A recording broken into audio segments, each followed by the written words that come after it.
Paradox.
It's already time.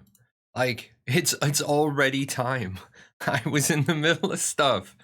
I other than getting the haircut today because the gray on the sides was absolutely driving me insane. Uh I uh I didn't get like anything I wanted to done. I was working on it. I just didn't get it done. But that's okay cuz you guys are important and we gotta jump in here and we gotta do this thing. The time flies when you're having fun. You know what, man? I was having fun. I spent last night. Let me get something going here. I spent last night rebuilding the Paradox Gaming Network logo.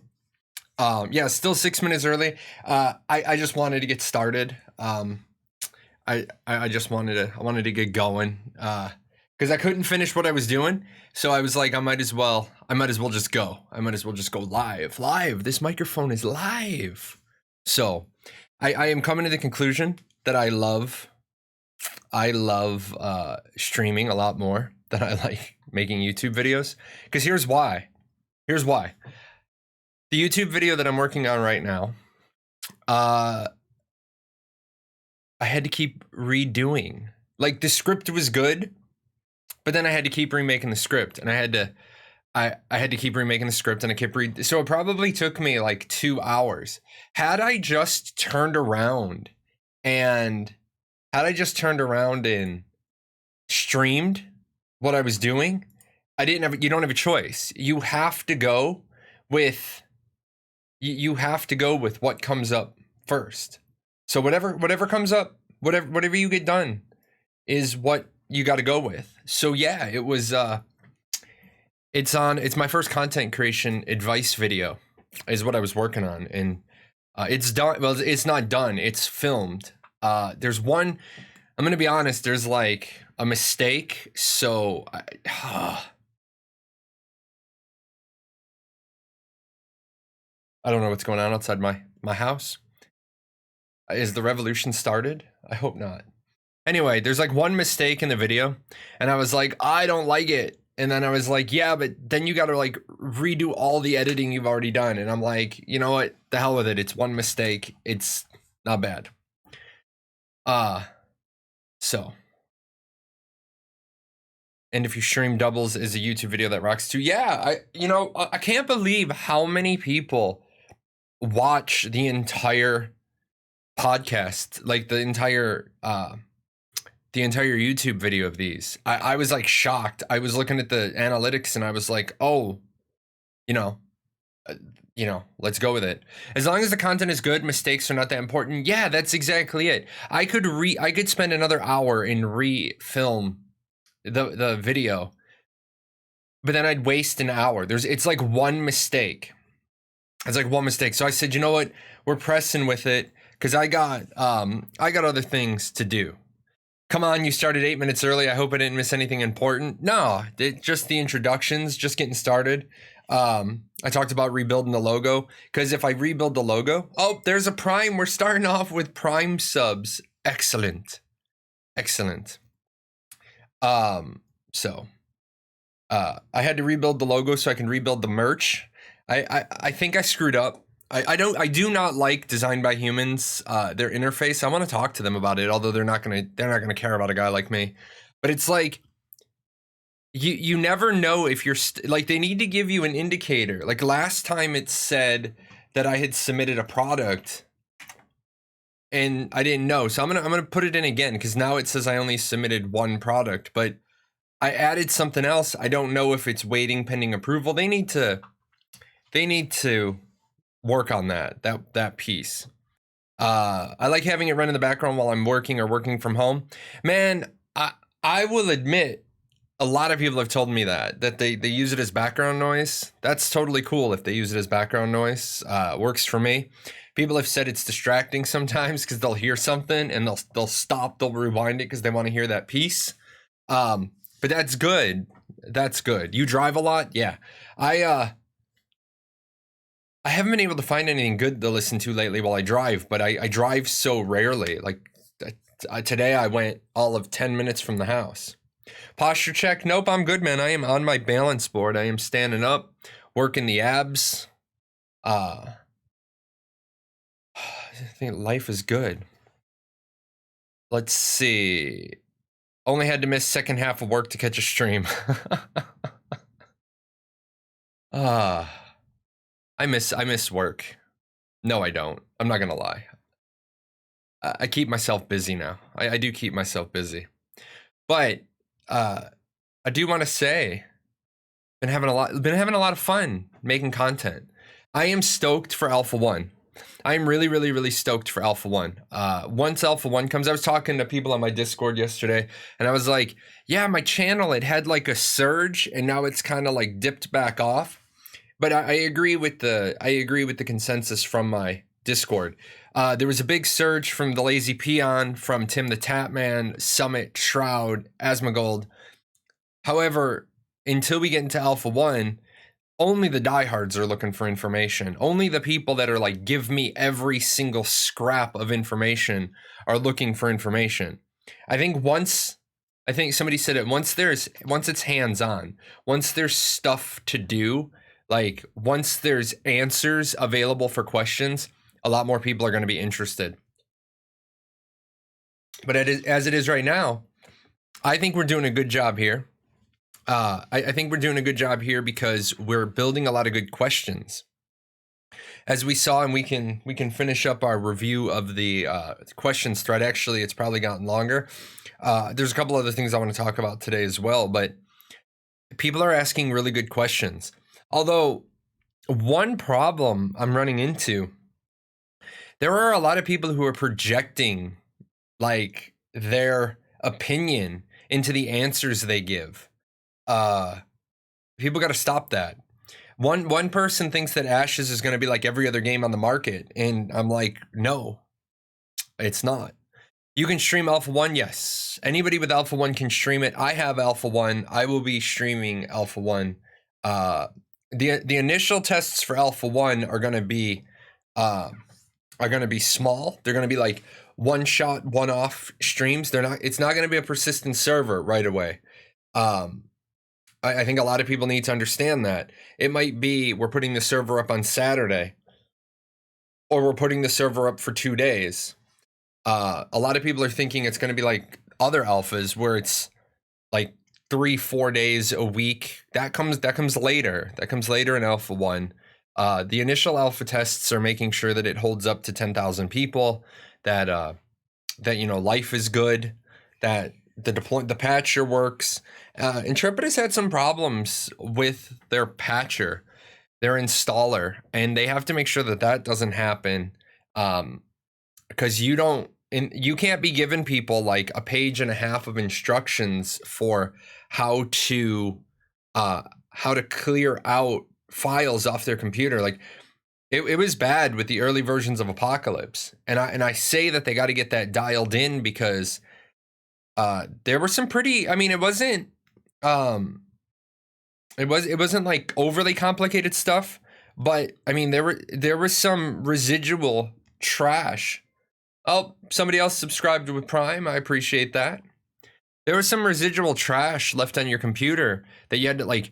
I had to go into my registry to take something out, and you don't want the average user messing around with their registry because then people are like, "Oh, I don't need this and I don't need that." No, if you don't know what you're doing, don't ever go into your registry unless you know exactly what you're doing. Oh, there's 2 Prime subs in a row. Appreciate that.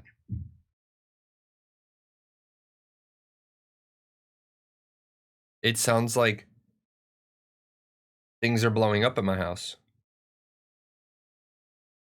Huh. Just delete it all. Yeah, go into your registry, delete everything. That's really sound advice. Not really. Let me see. Hold on 1 second.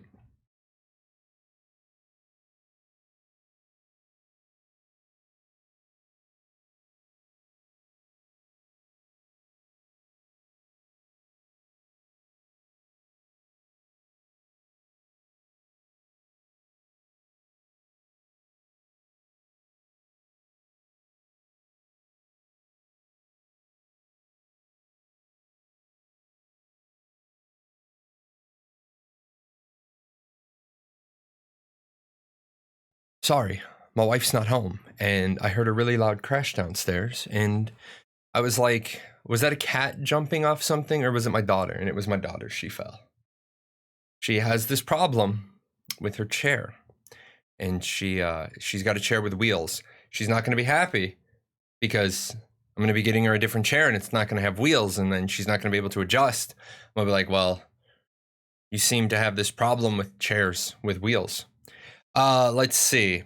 If they're having problem with their patches, they should consult a pirate. Yeah. You know. You sounded relieved that it was your daughter that fell. No, I was relieved that my daughter wasn't hurt. Boom.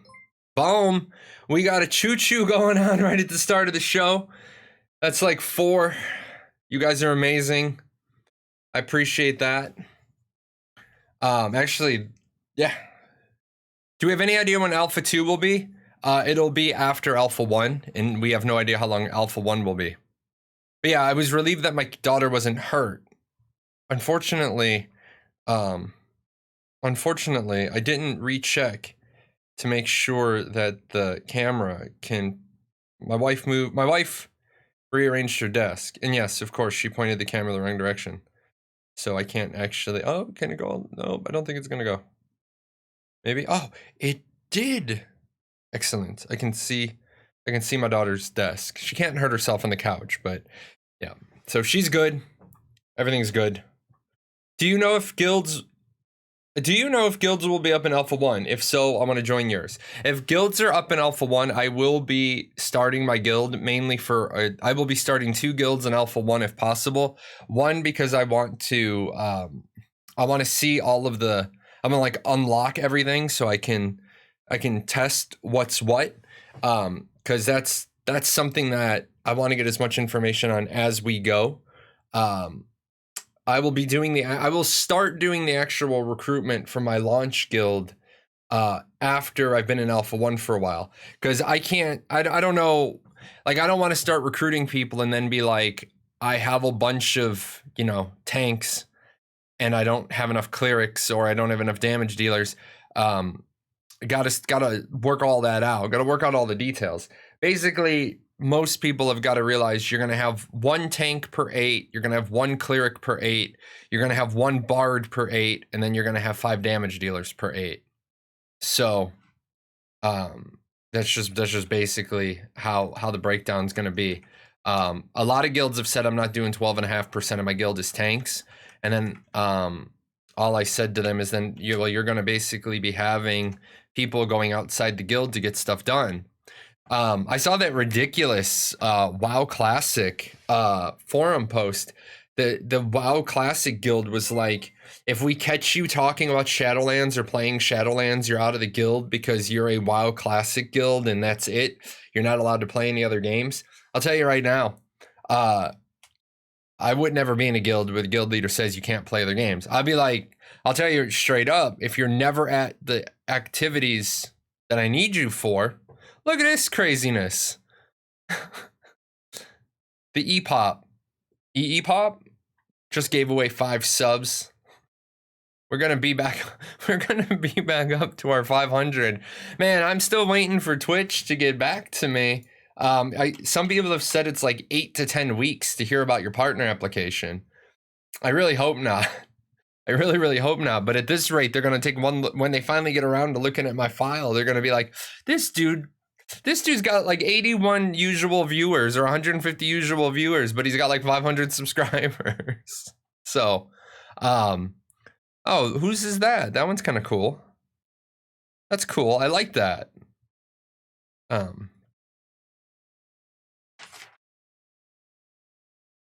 Emote idea.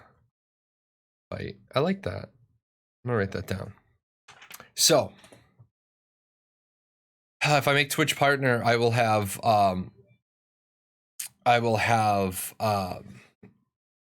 another 50 emote slots to fill. So, I wonder how gifting subs factors into that equation. I'm sure that they know. I'm sure that they can see that, just like they can see how many viewers are yours and how many viewers are hosts and how many viewers are rated. So, what's up? Hey, Q55. What's up, Q55? Do you think it will be 1 tank, 1 heal, and 6 damage dealers, or 2 heal, 2 tank, 4 damage dealers? I don't think it's going to be 2 tanks. I think it's going to be 1 tank per 8, 1 heal per 8, 1 bard per 8, and then 5 damage dealers. I could be wrong on the bard, so you might end up in situations where you run 1 tank, 2 healers, 5 damage dealers. But in most games that get bard right, a bard is almost irreplaceable. Because remember, if a bard... So say you have 5 damage dealers, right?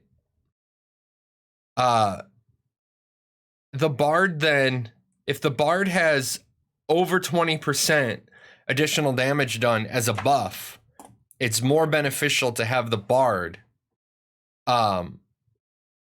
It's more beneficial to have the bard than another damage dealer. Because if the bard increases everybody's damage by 20%, then 5 damage dealers, 20% each, that creates your 6th damage dealer.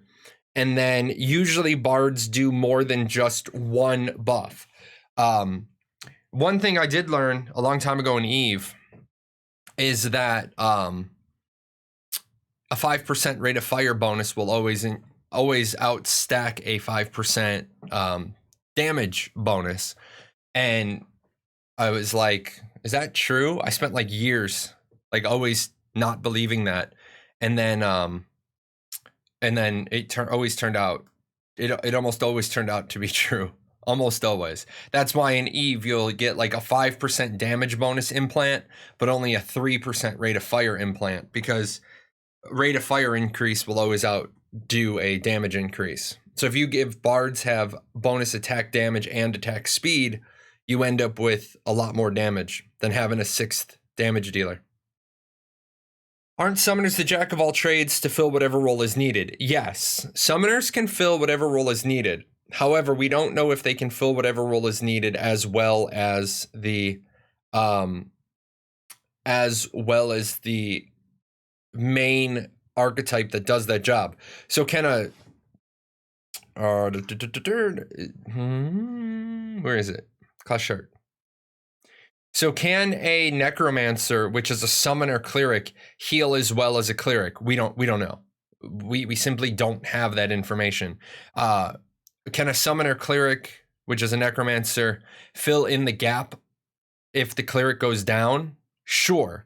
But then there's a lot I have a lot of questions about summoner. I probably could write like 10,000 words on my questions about summoner alone. There's a lot. I have a lot of questions. Depending on status effects and like having another tank or an off tank there for pickups might be needed. Yes, it might be. Or you might need to have somebody be subclass tank to off tank. I think I doubt you're gonna have 2 tanks in 8-person content. But it's always possible. It's absolutely possible. But I think it's more likely. Hype train success. I've collected all of the level 2 emotes. So all of the level 2 emotes are here. We're gonna do hype fire. Just because we gotta put one out. Not a fire though. I don't think you're gonna have 2 tanks in an 8-person party. I think you're gonna have 1 tank, 1 healer, 1 bard, or 2 clerics. You know. Let's see. Maybe somebody will play 2 off tanks, or it's like Guild Wars 1 and people will just run crazy combinations that work. You've got the variety at least. Yeah, I mean, that's... Keep in mind, you've got 2 types of content. You've got structured content and you've got the random content. And I was trying to explain this to somebody last night, and some people aren't worth talking to. I mean, somebody posted their pet goat in my Discord in their pet showcase. I'd rather talk to their goat than the person I was talking to last night. If you get something so stuck in your head that you're not willing to see the other point of view, then just be a big enough person to say, I don't really care what your opinion is. This is my opinion, and I just want to yell my opinion from the rooftops. It's like, okay, great. Your opinion is based on factual flaws. But I've spent like an hour of my time trying to tell you all the reasons why you're flawed, and then you still don't want to acknowledge your opinion is based on flaws. So at least everybody else in the conversation got the right information. I could see groups running just to get XP doing double tank and healer, with them doing builds more skewed to DPS, and then having tanks alternating pulls to keep a constant stream coming in. But that would be a special case, not the usual. Yes, the problem with that is, where are you going to get the second tank, and where are you going to get the second healer? And then where are you going to get the 2 DPS to replace them? Because keep in mind, since content is based on intervals of 8, okay? Whoever you're running and you're static with is probably going to be the party you're with when you do 16-man content and 40-man content. As I said before, if in 40-man content you don't take 5 tanks and you sit 2 of those tanks, you sit your number 4 and your number 5 tank, your number 4 and your number 5 tank are going to act like free agents in the NFL, and they're going to go find teams where they're not third string. They're going to go find teams that they can go be a starter on. And then what's going to happen is, when you try to do something like a castle siege and you need tank 4 and tank 5, you look down at your bench and you're like, where'd Tanky McTankface go? And one of your officers says, well, he went to a different guild. Well, which guild? The guild we're sieging? Oh shit, we lost our tanks. I think people are having a hard time understanding that since you can't change your primary class, you're going to have to adapt to the fact that, sure, having 5 tanks might not be the optimal setup, but you have to take care of those people. So keep that in mind. What did you think about the interview with the Golden Feather? I love the Golden Feather. I love Bree and DJ Vertek. I think they do an amazing show. They do a show that is probably never going to reach like the upper echelons of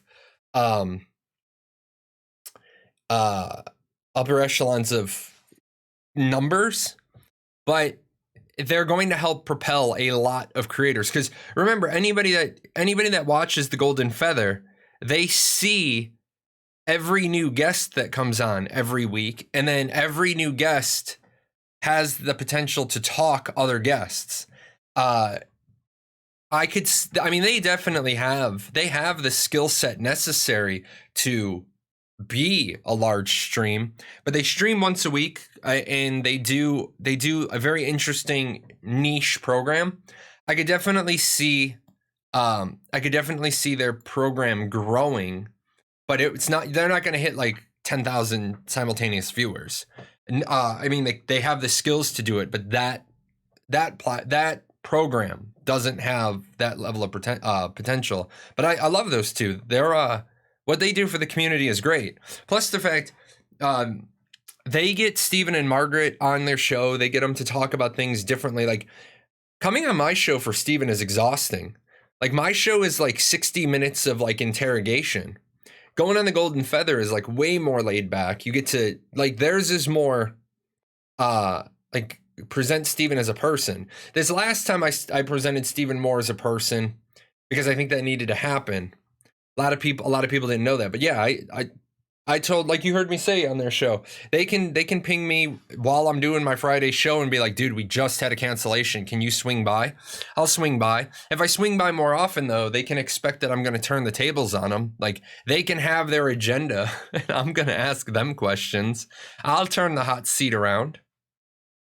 What is the main source of XP for your class? There is no main source. Maybe you want to grind. Maybe you want to do tasks. Maybe you want to do quests. Of course, there will be a most efficient way. We will find that out when we get into game. 2 tanks might free clerics to play more DPS. Could be, but I mean, you're still going to have the cleric in the party. So changing up your composition to make it fun for people, yeah. That's important. Then again, I'm a healer. I find healing fun. Not everybody does. Suppose 2 guilds have members that are all citizens of the same node. Can those 2 guilds declare a guild war on each other and attack each other during the guild war? Yes. Your guild membership is secondary to your citizenship. But yes, you can be nothing in your citizenship. Your citizenship is not a faction.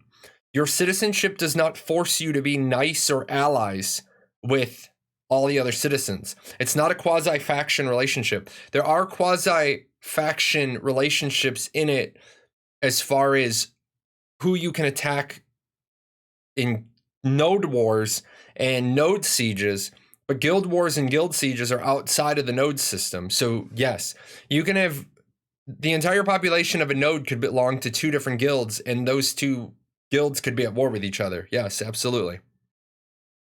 A lot of time in non-static groups, it's probably going to be 1 tank, 1 healer, 3 DPS, and then 3 others in every random configuration based on who's available. Yes, in non-static groups, absolutely.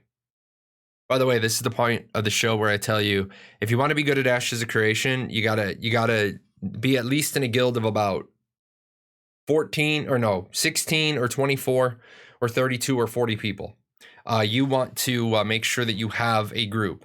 At the very minimum, have a family of 8. If you don't have static about 8 players, you might struggle in Ashes of Creation.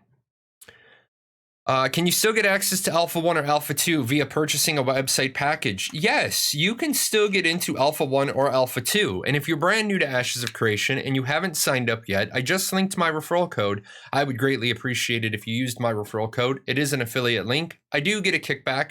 I'm more concerned about showing Intrepid that I'm reaching new people, but of course the 15% I get is just a nice bonus. You see, that's marketing made easy. But yes, you can get Alpha 2 via the website. Right now. Alpha 1 is not open. Alpha 1 may reopen in the fall. Maybe. I had a weird thought last night. Maybe I'm a fool, but what do you think about this? Steven already stated that 1v1s will be unbalanced because they will go large-scale PvC balancing. But what stops me from just creating a guild group all around the OP 1v1 classes? I will have an advantage in large-scale fights as well, right? Since large scale is not about perma AoE. No. Here's why. If you build everything to this 1v1 meta, and everybody counters the 1v1 meta, then your entire raid is fucked. Here's the example. We know meta will always exist, right? We know meta will always exist. And I'm just making these numbers up for the example. We know fire mages can produce 17% more damage than frost mages. We know fire mages produce 17% more damage than frost mages, but frost mages produce a lot more CC, slows, binds, roots. So in your question, you would take the OP fire mages because they are the OP 1v1 mage class. I know that your guild or your group is all about running fire mages. So I have all of my people. I know that you don't have any frost mages. I tell everybody in my guild that since we're going to be fighting you this weekend for your castle, everybody spec into fire resistance Now when we show up, you drop like 200 meteors on us, and it's like that cinematic smoke screen. You drop the 200 meteors, and you're expecting to have all dead bodies, and we're all at 92% health, and we're like, it's on now, bitches. So yeah, building meta chasing gets defeated in a game like Ashes of Creation, where I can twist my my RPS counter by changing my armor, my enchants, my augments, my class, my weapon. So there's a lot of changes there. Somebody asked about multi-boxing. Is dual boxing allowed? No, you can't play on 2 accounts on one machine at the same time. If you have 2 machines, then you can run 2 accounts at the same time, or I have 9 machines, so I'll run 9 accounts at the same time, but I have to play them all manually. Before you ask, yes, I can play 9 accounts manually. It's called a KVM switch. They're like $19. The creator has played Lineage 2, but there's not some actual connection between the two. True. He's taking the good from the games he's played plus his own ideas. So folks are bound to see elements from other games they have played. That said, the company line at the moment is dual boxing is not allowed on the same hardware, but accepted that there's not much they can do to stop a person from doing it on multiple PCs without impacting legitimate family play in the same LAN. I'm going to be completely honest, and I know Intrepid may not like me when I say this sentence, but there's very little Intrepid can do about people running virtual machines either. They can say all they want, you have to use separate hardware. As we found out in Arcade Unchained, it's almost impossible to detect when people are running properly configured virtual machines. Using some bullshit like Easy Anti-Cheat stops the casuals, but you can still run virtual machines with Easy Anti-Cheat. You just have to make sure that you load Easy Anti-Cheat into every instance of your virtual machine. With that said, I think it's stupid to tell people that they can't use their hardware any way they want, virtual machines. But the moment somebody bots or scripts or automates actions, you fucking banhammer them, and that takes care of the problem. Don't you think with 1 million augments, there will be many ways to build a team of 8? Hold on, I can tell you exactly how many ways there is to build a team of 8. I did this last night. So there's 9 races times 64 classes times 3 social organizations. That's not right. Oh, times... hold on. We got to do the math in the right order. So there's 9 races times 8 party members times 64 classes times 3 social organizations. So I have... Oh, no, I did that wrong again. Hold on. I'm trying to do 2 different things. So there's 9 races, 64 classes, 3 social organizations, 7 religions, right? 8 classes. There are 96,768 different ways that I can spec my character. Now I take 96,768 and I times it by 96,768 8 times. And that tells you how many possible configurations there are for characters. It's almost astronomical. In fact, I can't even get a number. It's like e to like the negative like 400th power. Yeah, there is too many combinations. The number of different combinations without counting anything beyond social organizations is in the billions, the absolute billions. Let's see. I generally like to play games mainly solo, teaming up only when I have to. In Ashes, that kind of gameplay won't be viable, will it? There will be a lot of solo gameplay, but you're not going to be, you have to have your expectations set properly. You can't be expecting to do endgame content solo. It's just not going to work. What game designs do I dislike about Ashes of Creation? I hate the fact that primary class is locked. That's the only thing I don't like at the moment. Are you concerned that, say, a year after server launch, when all the nodes are vassals to one of the 5 metros, there won't be many node sieges or node wars? Seems like the metros won't have much incentive to attack other metros. The city node vassal of a metro would have a strong incentive to attack it, but its citizens are barred from doing so. First of all, no. The vassals wouldn't have a strong incentive to attack their own metro. I think people are missing that there's a lot of mechanics that exist. There's a lot of mechanics that exist and you want your metro to be successful. You get benefits from your metro being successful, mainly the metro superpower. With that said, no, there's going to be constant node wars and node sieges because of the borderlands. On the border between two castle regions, the king wants the higher tier nodes in his region because he wants more taxes. So the king is going to be orchestrating node wars and node sieges along his borderlands. Keep in mind, there's two levels. There's two levels of organization. There's node organization and there's castle regions. Castle regions are static. They can't change. Node zones of influence can overlap castle sieges or castle regions. You could actually have a metropolis on the border of a castle region, and half of its zone of influence is in the enemy king's castle region, and that metropolis is actually sucking resources out of the king's castle region. He is going to have a very, very large invested interest in bringing that metropolis down, and hopefully getting the new metropolis on his side of his castle region border. Would it be possible to make something like a mafia guild? What I mean is a guildie who focuses on busting caravans and that kind of stuff, or there's some limits. You can only be in one guild at a time, but no, mercenary guilds or caravan raiding guilds are definitely going to be a thing. There's going to be people who specialize in disrupting caravans. Moving around. So yeah, I mean, you definitely could build a mafia guild. Will Intrepid go against selling items on platforms like eBay? Yeah, and here's what happens when you sell something on eBay. It's not really hard for them to figure out who did it.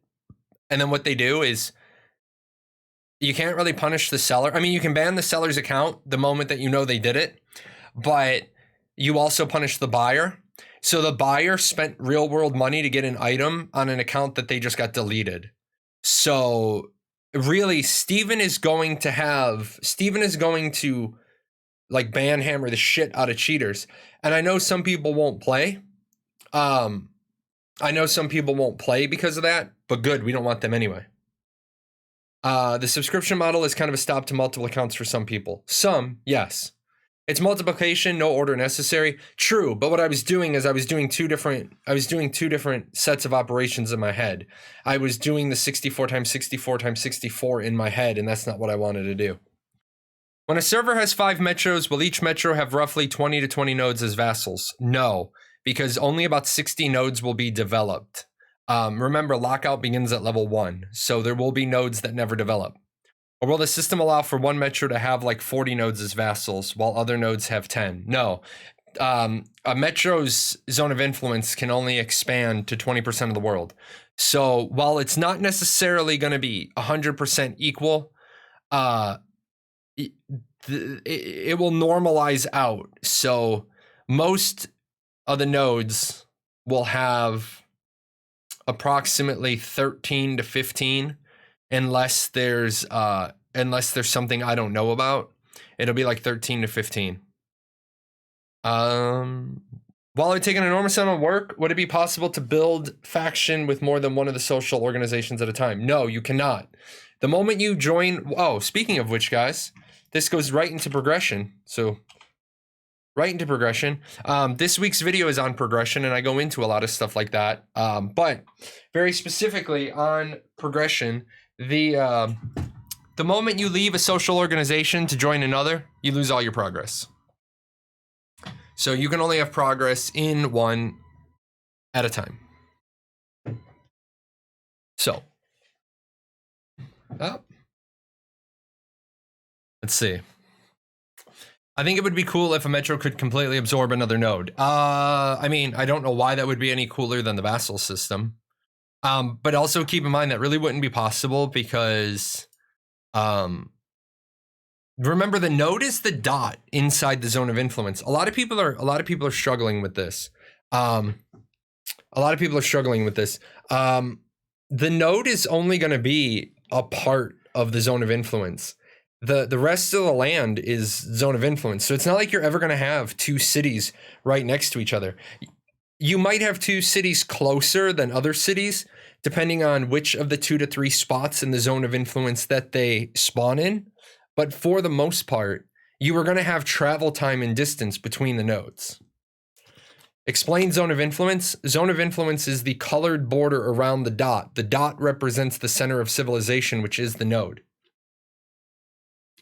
So you can't be part of a religious group and part of the scientific academy at the same time? Yes, you can, because the religious group is a religion. That's one set of things. The scientific academy is the social organization. That's a different set of things. Let's see. There will always be war. Eve is a good example of that. Yes. You have long limbs. Impressive. Yes. And you know what the problem, Instadan, was with having long limbs? Is when I was in the Air Force, I was constantly almost failing PT tests because breaking 90 degrees when you have like really long arms is a lot worse. Is a lot worse than if you have short little raptor arms. I saw a guy who had like freakishly short arms in the Air Force and his push-ups were like, I was like, this is ridiculous. Why is it bad for you that you cannot change your primary class? It's bad for me that I cannot change my primary class because I like to be able to help my guild and I hate redoing horizontal progression. So if my guild, like if I'm chilling at 11 o'clock in the morning and my guild's like, hey, we need a tank for something, be like, I'm on my way, I'll tank. But if I'm stuck as a cleric, I was like, sorry guys, if you needed a healer, I'd help you out, but I'm a healer. Yes, in time I will have a tank and a bard, and then I'll have my other account. So I'll probably have a tank, a bard, and a summoner, and a cleric. I'll probably have 4 characters. I just really hate repeating horizontal progression. So that's why it's bad for me. I still think of it wrong. I see ZOI as node in my head. Yeah, Ashes 101 has a page specifically on the world of Vera and breaking out the terms. Oh, I need to take this off. So, yeah, you got to make sure you know all the terms right. Do you know if illnesses will exist in the game, like debuffs or vampirism? No, not to my knowledge. Can't wait to see more about the Underrealm. What race? That race is what I'm going to be. You're going to be a Talnar from the Underrealm, not the Underworld, the Underrealm. People keep calling it Underworld, and it's not Wonderland, it's not Underland.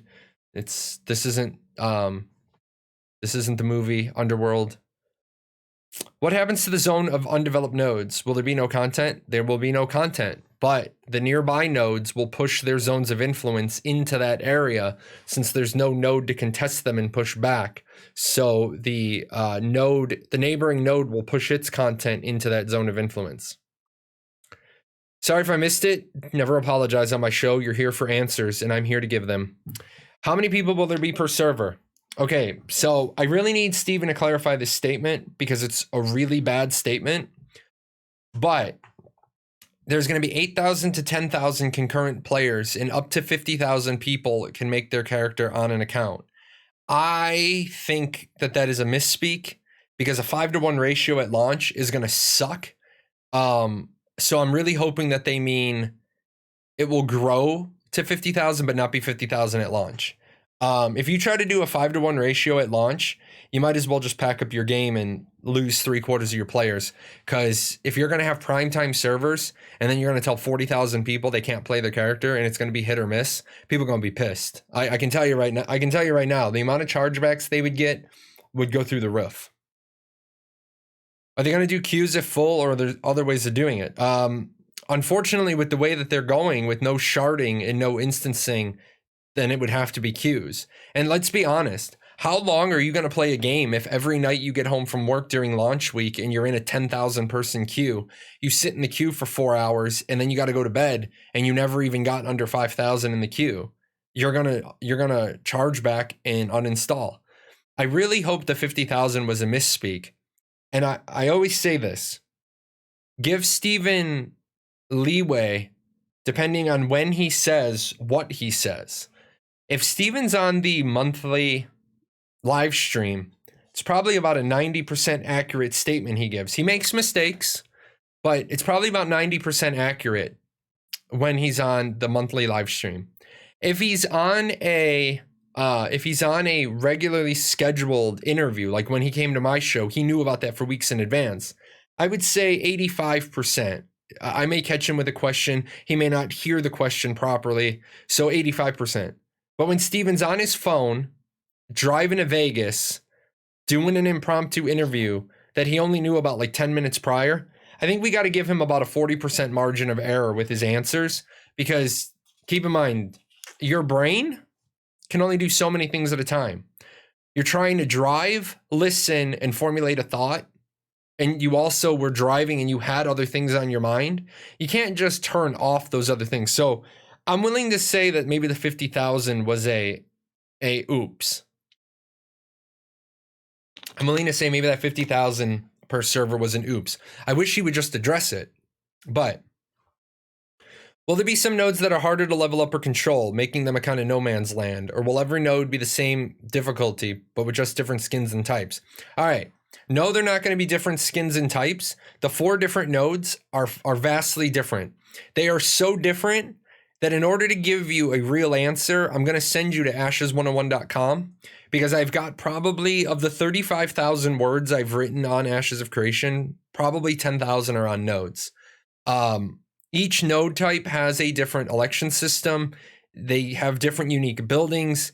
So yes, I wouldn't say they're harder, like I would say they're different. But no, there are going to be no man's lands. Been there for classics, sucked hard, Archangel Unchained. Yeah, I mean, basically. My internet cuts off periodically every 2 to 3 hours. If I have to wait in a half-hour queue, I will be pissed. Yeah, ultimately. So will there be a point where people just cannot create characters on a server because it's too full? Yes. And let me address this. Steven has already said that they're going to do pre-registration on the servers. But what's going to happen is you're going to pre-register with your guild. So say you're a member of Paradox. I go on the website, I register Paradox as a guild, put my whatever, my logo, my icon, or it'll just say like Jahlon. Well, however they're going to do that. I don't know all the details of how they're going to do that, but there'll be like a guild emblem that you know it's my Paradox versus somebody else's Paradox. You register to that guild. Then on launch day, when you first open up your server menu, you don't get to pick your server. Intrepid says, oh, Jay and his 278 people that are registered for Paradox are all on this server. They can random assign and balance people. And if they go a step further, since they know they're making a competitive PvP game, during pre-registration, they can, let's say I have an enemy guild that wants to come to my server. That enemy guild could file under, we want to go to whatever server Jahlon/Paradox goes to. And Intrepid can have a big board of balancing. They just look at the chart and they say, okay, Sandal server, we're going to put Jahlon over there. There's an enemy guild that wants to be with Jahlon, and that's it. Nobody else gives a shit about Jahlon. So we can just start random assigning guilds to that server.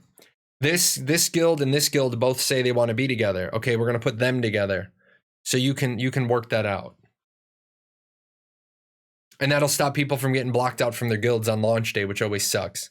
Hashtag Insectalnar. I agree. I also think, on that note, I think they need to institute the Final Fantasy friend code from Final Fantasy 11. Even on a locked server, your friend could go to an NPC and could get a code that, like, I want to make a character on this server. This server is locked. But I have a friend code. It's an override. So. But you're forgetting something. Steven is no ordinary man. No, but his brain functions like an ordinary man's brain. I mean, Steven's exhausted. I really wish he would just take like a weekend off, or like take like a 4-day, do some cardio, because he doesn't. Maybe not eat a bagel, cut his carbs, read a book, no computer, no tablet, no phone, refresh. It's like, I'm going to be going on a quick little vacation. 2 weeks from Thursday, I'm going to be gone for 5 days. Little quick vacation down to Orlando. Go visit Universal Studios. They opened up 2 haunted houses. I'm so happy because my daughter and I do Halloween Horror Nights down there every year, and then this year they canceled it. But they're opening 2 haunted houses. So yes, Let's see. Kevin Jordan, one of the 3 original WoW developers, was talking about the importance of gear permanence and looking for adding immersion. Having a guy dressed like a farmer tanking a dragon is immersion breaking. Otherwise, everything is a forgettable stat stick. How can AOC overcome this? Are there limits on transmog? Okay, so first of all, that's his opinion. And the fact that, okay, so the fact that hear what I'm saying here. The fact that he's one of the 3 original WoW devs doesn't mean anything. Okay, he's just a person with an opinion. He's also a guy, one of the 3 original WoW devs that is responsible for a game. That's responsible for a game where people look like fucking clown fiestas. Hold on, let me see if I can find it.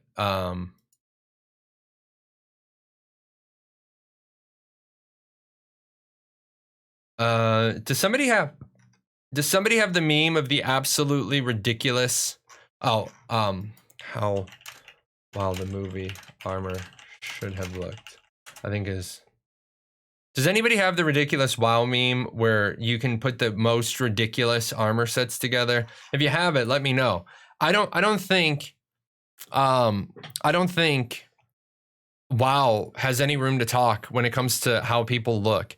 A guy dressed like a farmer tanking a dragon. What? A peasant has never tanked a dragon with a spear to protect his family. I don't think you can, like, I don't think your appearance matters. If it's immersion breaking, it's immersion breaking for you. It's not immersion breaking overall. I don't actually give a shit what people look like in MMOs. I give a shit what I look like. I don't care what anybody else looks like. I don't stare at other people very often. The only other character I really care about what they look like is my wife, because I look at my wife's character fairly often. Let me see if I have let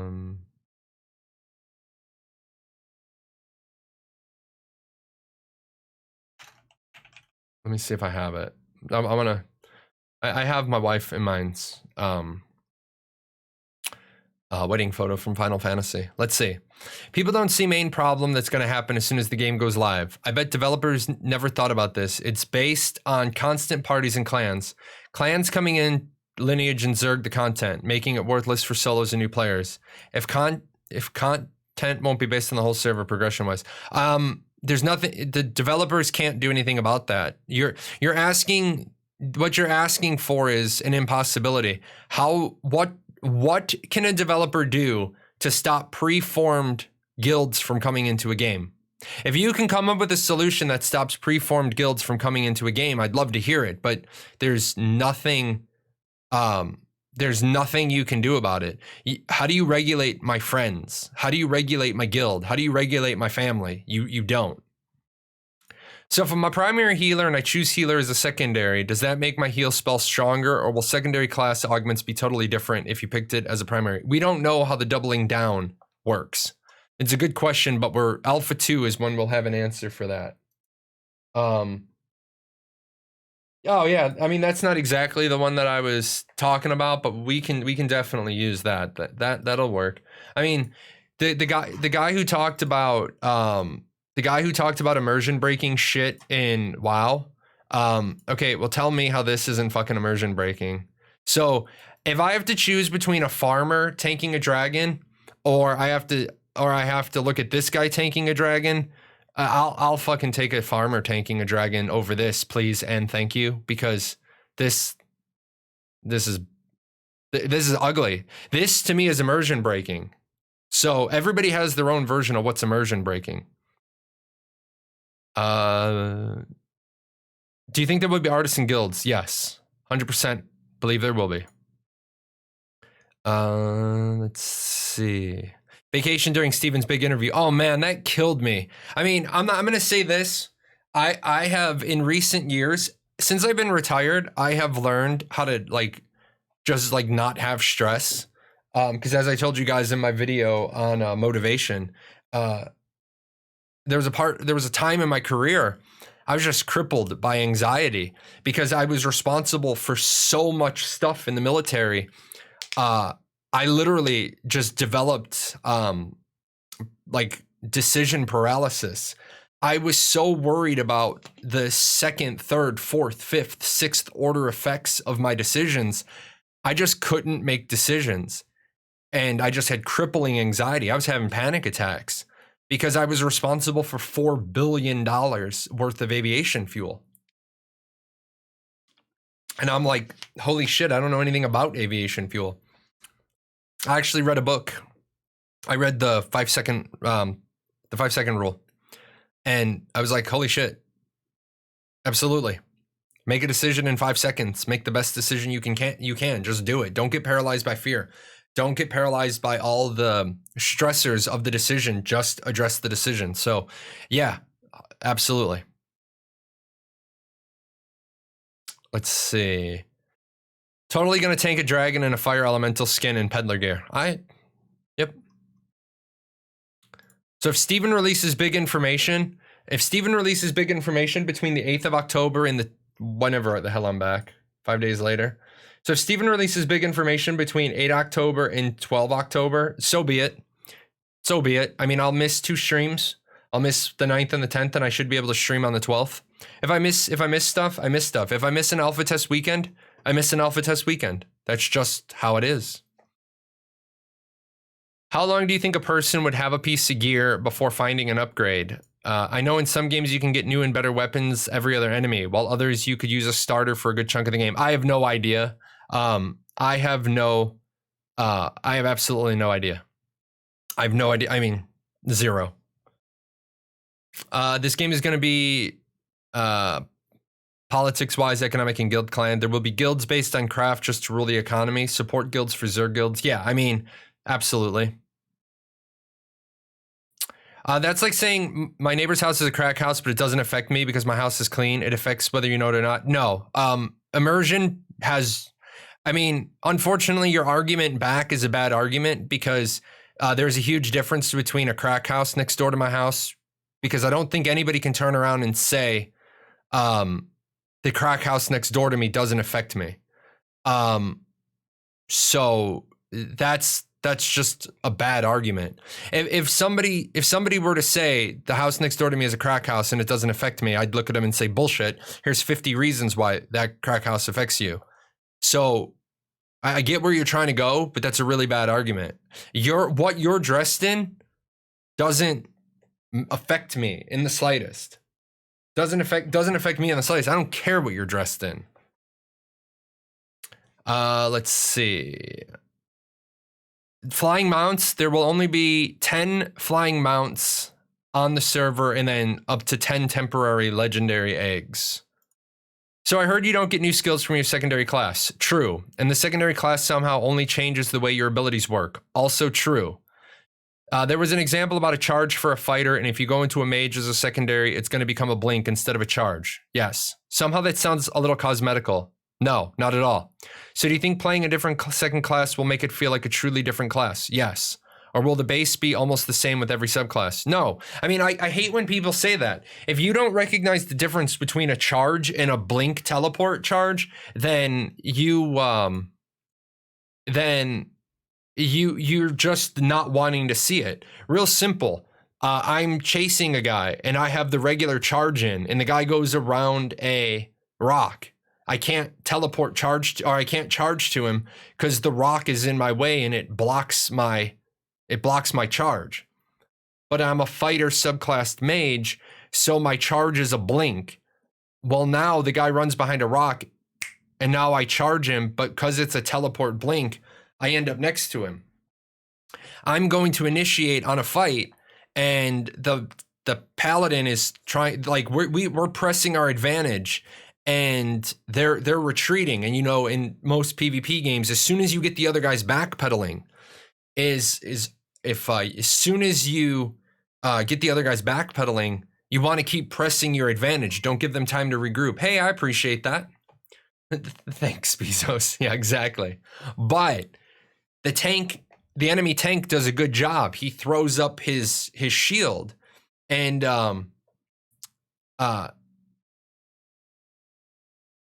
most of your people have to go around it. That's going to give them almost the momentary chance to regroup, except your fighter has a teleport and he can teleport through that shield wall and continue to press the advantage. So yes, those augments aren't going to be just cosmetic. Some of those augments are, for example, a cleric can augment stealth onto their abilities. I throw out an AoE and I fade for 2 or 3 seconds, meaning everybody that had me tab target locked, when I throw out my AoE heal, I fade to stealth. I come right back because I don't have true stealth, but being able to break tab target locks, that's a huge change. That's not a cosmetic change. That's not immersion breaking. It might be ugly, but it actually shows his journey. Okay, well, notice what you just did. I say it's immersion breaking. You say it's not. So you've met me at the point where it's all subjective. Don't you think if your neighbor parks a $200,000 Lamborghini next to your house or a beater with a broken window affects the feel of your neighborhood? Maybe you should think deeper. Again, you want me to... Here's the thing, man. You're projecting your opinion and you want everybody to think like you. I don't think like you.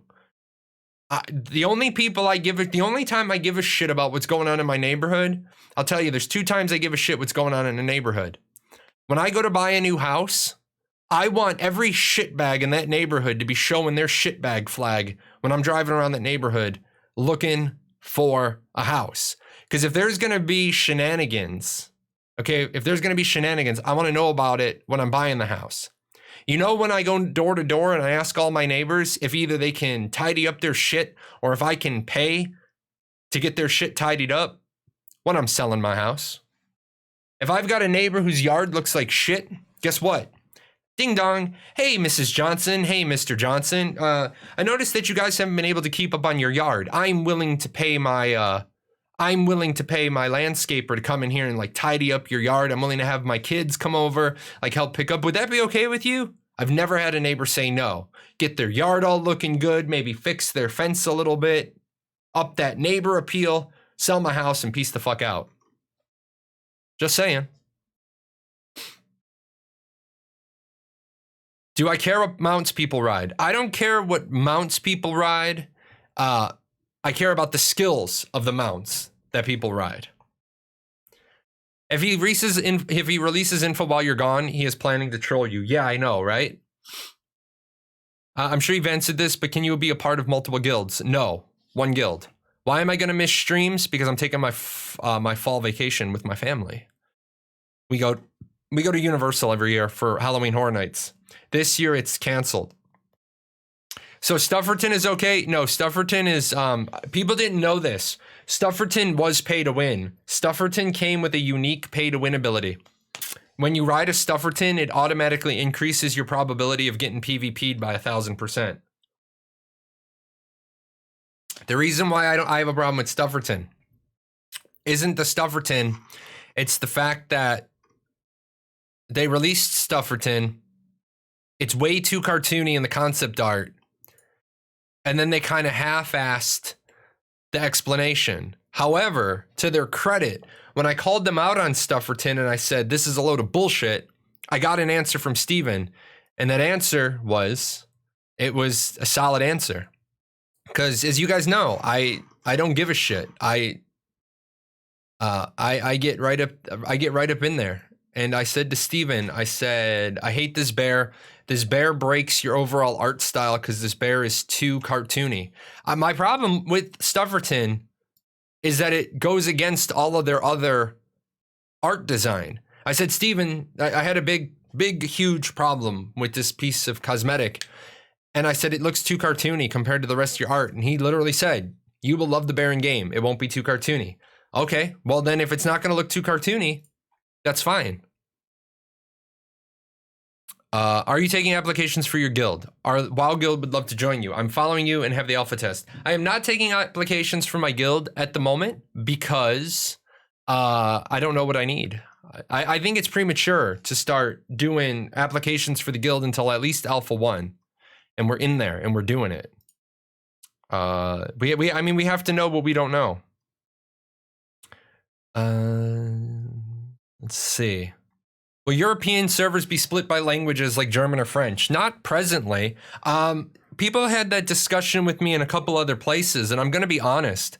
So far, nobody has given me a good explanation for going to, like, I will go to Steven and advocate for anything my community comes up with a good argument, but you got to give me the cornerstone of a good argument. And so far, nobody's given me a good argument for why languages should be. Appreciate that, Grim Liberty. Wow, you must like my content or something. Yeah, I appreciate that. Nobody has given me a good explanation for why servers in Europe should be restricted by language or designated as a language. Europeans hate other Europeans. I mean, North Americans, citizens of the United States of America often think that North America means the United States. And then they get reminded that the three North American languages are English, French, and Spanish. If people want to speak Spanish on my server, that's great. I'm happy to dust off my 20-year-old not used Spanish. If they speak in French, the only thing I can say to them in French is je ne sais quoi, and that's the only thing I know in French. Merci beaucoup. That's about it. But guess what? I don't have a guild with a bunch of French people. So, is this Ashes of Creation? Been hearing big things about it. Can't wait to play. Yeah, this is Ashes of Creation. This is developer footage that we're using. I don't understand the lore. If we are just now getting to Vera, we are not just now getting to Vera. We are just now coming back to Vera. We used to live on Vera.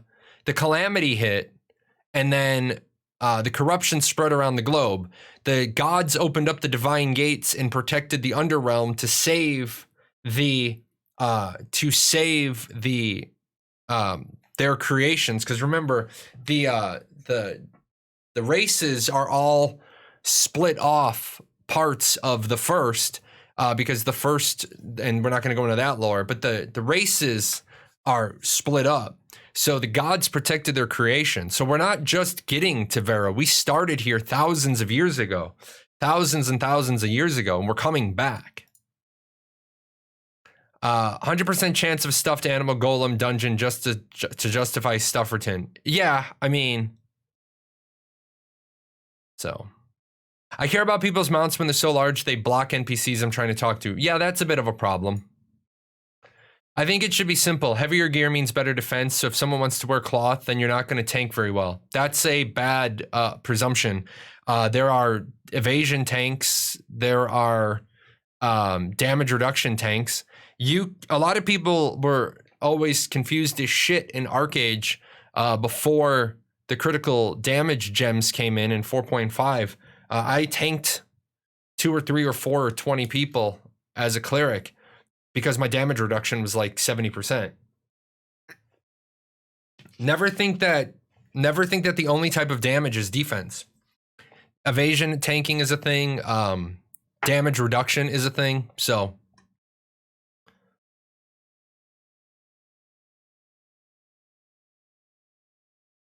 but it's just a cosmetics, so it should be allowed. I don't care if you think it's too cartoony and you don't care about my cosmetics. The thing is that I'm not arguing with you about the Stufferton. I'm arguing with the developer of the company. So your opinion doesn't factor in to my discussion with the developer. That's why I said I was arguing with Steven. I wasn't arguing or advocating against any particular player using it. My problem with Stufferton was the art design violated the overall sentiment that they had gone with for years, and it felt like a cheap pop that they were trying to make money on. In the same month, they sold a stuffed bear and a candy shop, and I was like, what the fuck's going on with this game? Are you broke? And then the answer was no, they're not broke, and he justified it. He said, I get it, the concept art looks too cartoony. It won't look too cartoony in the game. I was like, okay, that works for me then. What What are your thoughts on the amount of work it will take to sustain a castle month to month? I think right now they've got it right. I just need to see how much time that actually takes. I'm glad that it takes a lot of work month to month to own a castle. It means that there's going to be guilds that lose their castle just because they can no longer keep it, because it starts to interfere with the rest of their stuff. Like you start to not be able to raid as much as you want to raid, because you have to keep, like, every month you have to keep building these nodes up. Eventually your guild is going to be like, dude, we get that you're a guild leader and we get that you dig having your dragon, but this is interfering with our raid time. At the same time, there's going to be guilds that are absolutely amazed that they own the castle and they're going to be stoked. You're going to have guilds that have Care Bears that love the fact that what they're doing makes a tangible difference. So yeah, I think it's the perfect amount of work. Do I have Vero lore videos? No, I don't really do lore videos. If people are like totally 100% in love with this mouth sex to can of helium voice that I have, thank you Ryan Reynolds for that amazing like insult to your own voice. I will do lore videos. I have no problem doing lore videos. I just think there are a lot better content creators to listen to than me. I basically recommend everybody when they watch my videos, my voice sounds horrible, but I'm a damn sexy chipmunk. Put me on like 1.5 or 2.0. You can get all the information in half the time. Tired of having to have translators in guild to deal with those who can't speak English when the other 30 plus players speak English just fine. Then don't invite non-English speaking people into your guild and it's solved. Separating servers based on language is pretty helpful. A surprising number of French and Spanish players have terrible English skills as any. Well, right, then as somebody said, then learn to speak Spanish or French then. Somewhere along the lines, people forget that Spanish is a more common language than English. English people need to honestly back their shit down a bit. There's more Spanish speakers on the planet than there are English speakers. The only reason why English is as prevalent as it is in the rest of the world, and people aren't going to like this when I say it, however, I'm going to say it. Why do Chinese students and Japanese students learn English from a very young age? Because you damn well know no Americans are learning Chinese and Japanese. And if you think I'm kidding, even if you're fairly fluent in Japanese business people will thank you for your attempt and converse in English with you, because they speak fluent English. They get it. So they don't want you struggling to get through. They don't want you struggling to get through Japanese. Like when I did business with Middle Easterners, I always apologized. I said, I don't speak your language. I just simply don't. My brain, I can't learn Arabic. I simply can't. I can't look at the man in the boat, in the three squiggly lines, in the camel. I can't. I started to try to learn Arabic too late in life. I love the fact that they speak fluent English. It's just that simple. People who can speak multiple languages, they impress the shit out of me. My daughter impresses the shit out of me. Speaks a ton of languages. But then she tries to talk to me in them, and I'm like, if you want your check, speak English. Or as Foamy the Squirrel says, just speak plain English. Let's see. The problem with an EU server languages is there's no single language is common universally, and each language speaking community is too small to hold an entire server up on their own. No, I disagree with that. And the number of different languages together in a single pool. No, I disagree with that. I think you could get 10,000 German speakers and 10,000 French speakers, but the rest of the languages, the rest of the languages probably not. Will there be longer debuffs like illnesses? No, probably not. That's just a pain in the ass. English breaks its own rules. Spanish is way easier. Yes, Spanish is way easier to learn than English. That's documented. Spanish is easier to learn than English. Spanish is not way harder. It's absolutely not. And trust me, this comes from a guy who spoke English and Spanish for a long period of time. I wish that Spanish, had I known at a younger age, like high school, I would have taken Spanish like 3 and 4 in high school. I would have used my Spanish all the time. It was easy for me to learn Spanish when I taught in a Hispanic neighborhood. And I didn't have a choice because a lot of my students barely could put together like 50 words of English. So when you get dropped in, it is very, very, very, very easy to learn Spanish. They don't have as many of the slap its own rules. Like, I don't have, again, some of these times I can, I will say I don't have a lesson put together, but, let me do this real quick.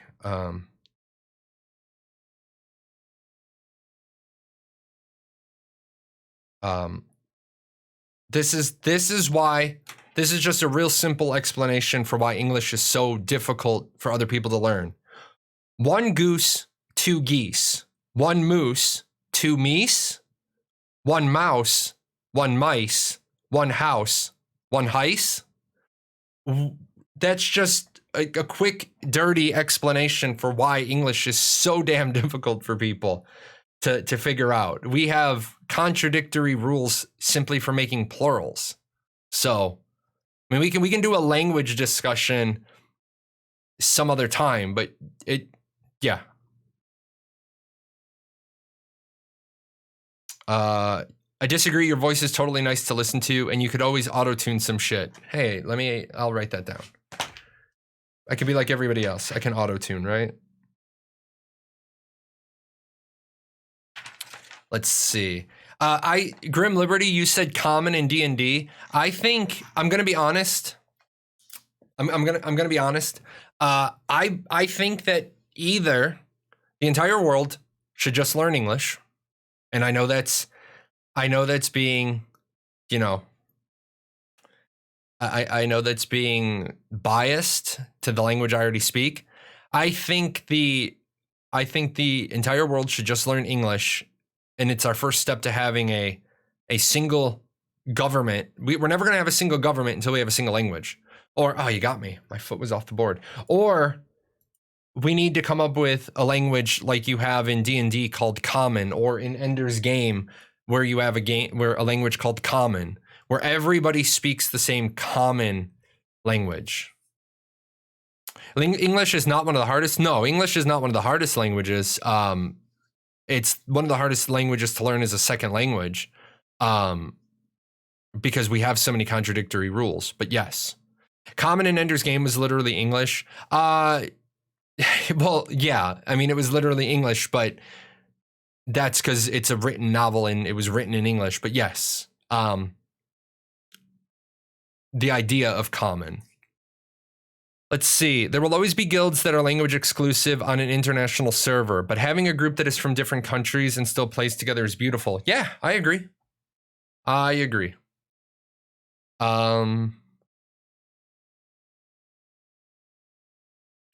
To balance out guilds from coming and zerging, you need to either block endgame content for the first few weeks, implementing conditions so things like endgame grind is available only after Castle Siege, would prevent pre-made large guilds from having too much power over the game. No, it wouldn't.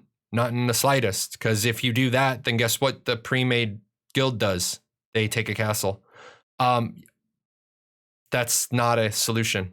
Second option is to just make guild alliances containing up to 3 to 5 guilds while disabling information about other players outside guild alliances, such as nick, title, or guild icon, leaving basic markers for war neutral. No, that's never going to happen. That's not a solution. That's a solution to a problem that creates more other problems. You have to create a solution that doesn't create other problems. So it's like the patient has a splinter in their toe. So the solution is I'm going to cut off their toe. Yeah, it solves the splinter in the toe, but it creates more problems. So yeah, that's not gonna be that. If you're looking to change things on your audio, your side change should be, yeah, I have an audio guy. He does all that for me because just for real quick, I'm partially deaf. So my voice sounds the same to me because I can't hear it even in recordings. So when I moved up here to this room, people are like, dude, what happened to your audio? And I was like, what do you mean? And they're like, you need to fix it. And I was like, well, tell me what's wrong with it. And then luckily my audio guy was like, yeah, I got you. He spent like 2 hours one Friday night just recording each piece and then adding stuff onto it. I can't hear it. Endgame is already locked behind node tier developments. Yes, that is true. My guitarist is the same way. He's deaf too many rounds from his deployment in Afghanistan. Yeah, mine was too many times on the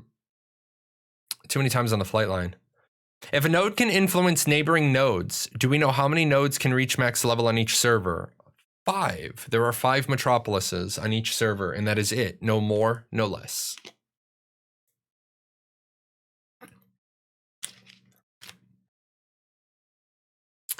I studied Japanese for 3 years in college. It was not difficult to learn. To master may be a different question. Okay, let's not quibble on words. Did you know enough Japanese after 3 years in college to read classic literature, go to the opera, go to the theater, and converse in both a slang world and a business world and an academic world? If you did that much in 3 years, that's pretty good. Metropolises or metropoli? I hate that word. I think it's metropoli. Plural. Metropolis, plural. Metropolises. Oh, that's right. It's not metropoli. The plural is metropolises, metropolises, or metropolos. Metropolises with a Z.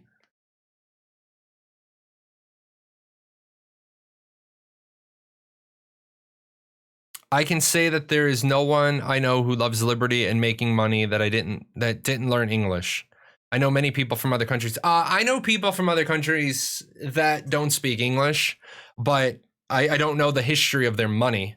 I don't know the history of their money. Also remember, just because you are rich doesn't mean you made a lot of money. There are a lot of people. There are a lot of people who are rich that inherited all their money. Like when my daughters, when I die, my daughters will all be rich. But they won't have made their money. I made the money, and my kids all have benchmarks. If they don't make certain benchmarks, then they don't get the money. Like there's a pool of money, and like it's like a 20, 40, 60, 80, 100%. The more money or the more things you check off the list, the more of your percentage you get. And if like you didn't graduate college, guess what? You can't get all the money. Sorry, go to college because I'm paying for it, right?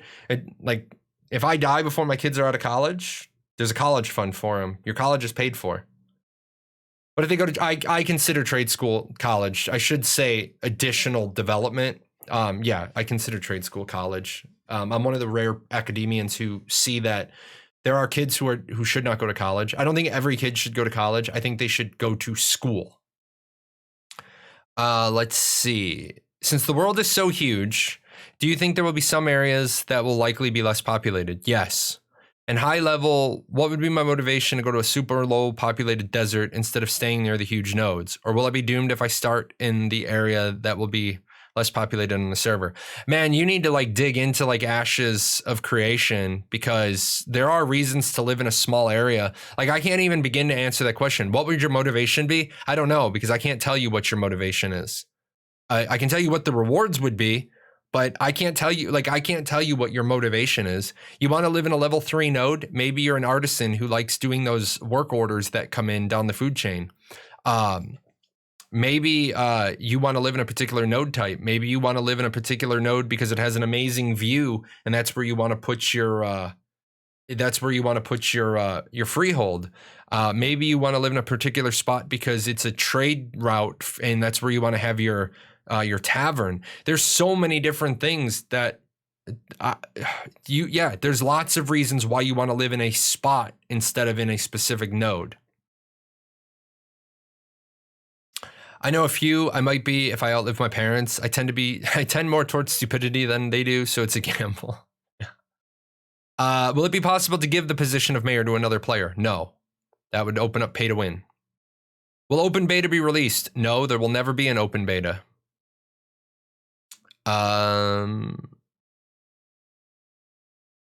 As long as you train to become a professional in a specific field, it doesn't matter if you have a 4-year degree. Go become an electrician or a plumber. True. I mean, the world needs plumbers. And the funny part is I used to tell people, I used to laugh with my legal friends.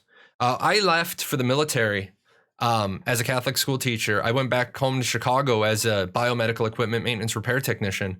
I got a call from some places. I was a reservist at first. I got a call from some places and I was getting paid like $75 an hour. And my legal friends are like, but you don't have a 4-year degree in it. I said, yeah, but that doesn't change the fact I don't know. I mean, I know what I'm doing. This contracting company needs a guy with my skill set and this is what they're willing to pay me. So yeah, I mean, trade school, the world needs electricians. The world needs plumbers. If you don't know how badly the world needs an electrician or a plumber, wait until you have a clogged toilet and you can't get it fixed. How hard will it be to overthrow a max level node? As hard as it is to build the max level node. Because it takes weeks to go from 5 to 6, and when a 6 falls, it will leave at least 1 gap per fallen. Yes. Wait until your power goes out because a tree fell on your power line. Yeah, exactly. I went to both college for music education and then did an electrical apprenticeship with 4 years of trade school. Highly recommend people try the trade school route. Wish they would teach finances and how to manage your money. So many young electricians making 80 to 125K a year have no idea how to manage their money. You know, it's funny. I was just talking about that today in my Discord.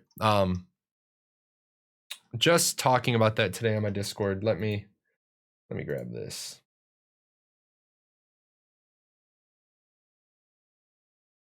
I say this all the time, and I really only like half don't mean this. I kind of do mean this. Okay. I always try to turn it into a joke. Oh, what's going on with this? Okay, we're gonna delete that one. I broke that one. I break stuff often. But I laugh all the time, right? Jahlon is running for president, and he's gonna fix the VA, and he's gonna fix the education system. And he's going to lower the national debt. And I'm going to put a 3090 graphics card in your gaming PC. I mean, we were talking about this, and then it led to because this came from me talking about changes in the school system. We are an advanced enough society in America, but we don't update our schools. We still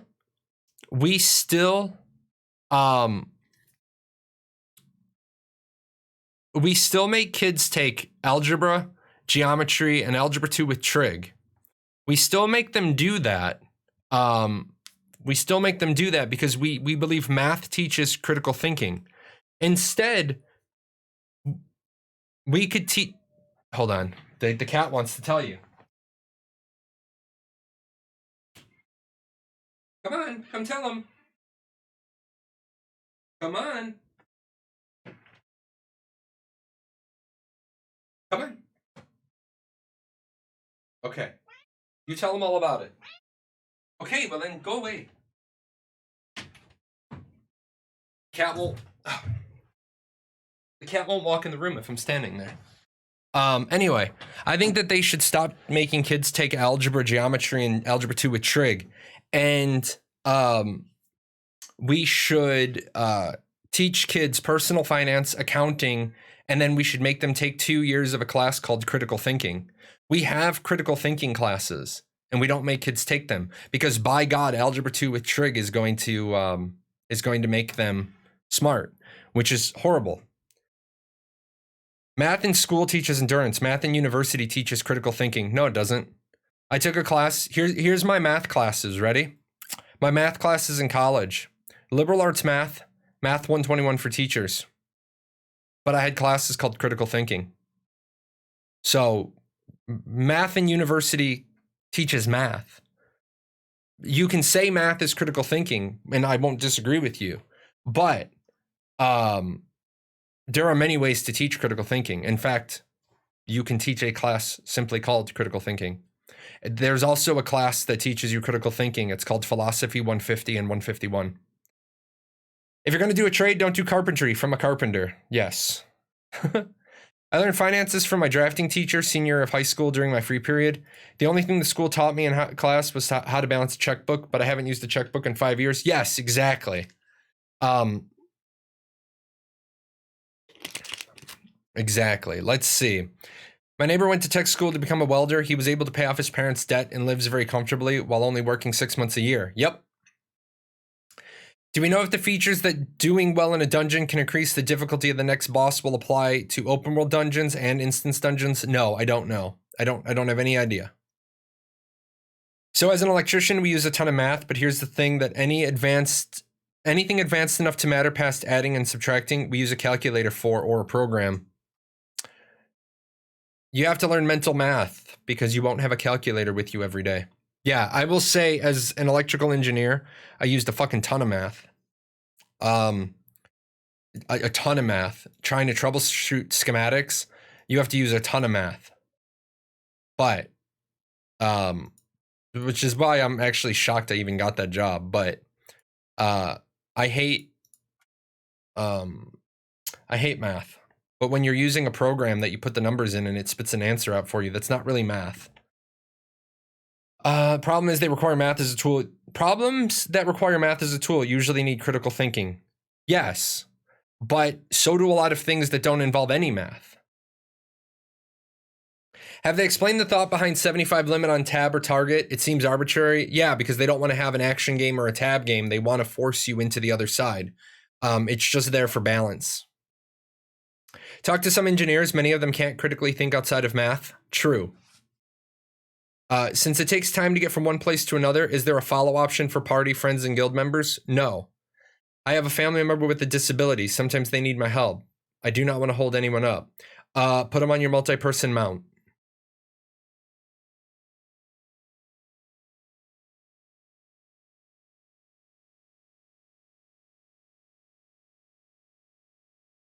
What is...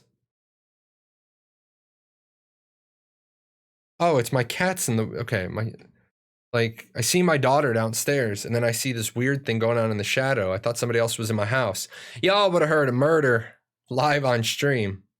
But no, it's the cats were playing in the window. Plus, the other daughter can walk in the house. Actually, a couple of people can walk in the house. Actually, they don't have keys to my house. They have to come in the garage. I don't give out keys. Let's see. If you're going to be a carpenter, be a finished carpenter or a cabinet maker. Yeah, man, I'm not going to lie. I see the poor carpenters out here building houses in the middle of December or January, freezing their asses off trying to get the frames done. Rough.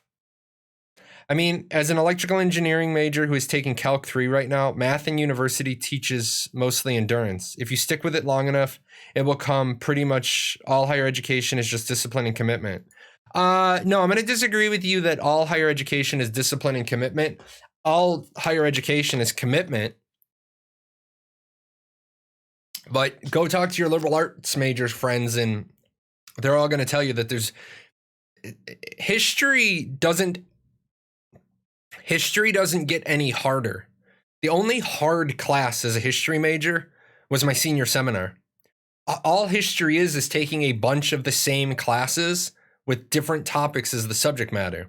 There is literally no difference between the history of Africa and the history of the French Revolution. There is literally no difference between the class. What did I have? World Civ 1 and World Civ 2. U.S. history to 1877. U.S. history from 1877. Those were my 100 level classes. And then somehow a class called Roosevelt to Roosevelt was a 300 level class. The only difference was instead of a 3 to 5 page paper, I wrote a 15 page paper. There is really nothing hard about writing a 15 page paper. I'm also going to be honest, having talked to my professors after I graduated, most of them will admit once they know you're writing, they read like the first couple of pages, they read your conclusion, they check your works cited page, and they call it a day. I'm not going to lie. I had a 15-page paper due that I completely forgot about my senior year.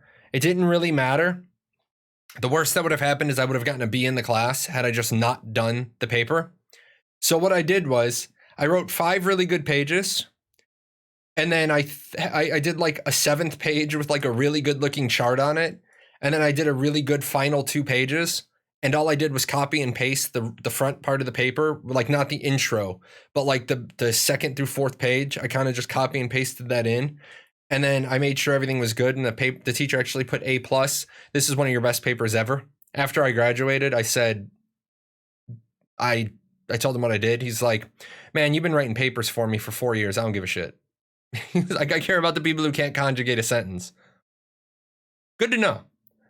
Probably wasted a lot of my life writing papers I didn't need to. Let's see.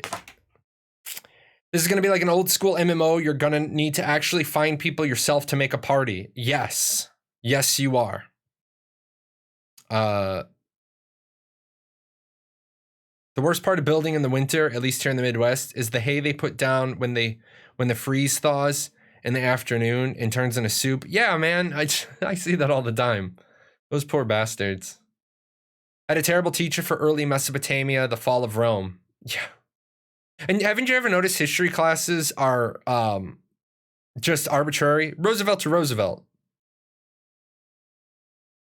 Hold on, let me see if I have it. Oh, hold on. I'm doing a couple of things here. We started talking about immersion, and we started talking about immersion, and then I forgot.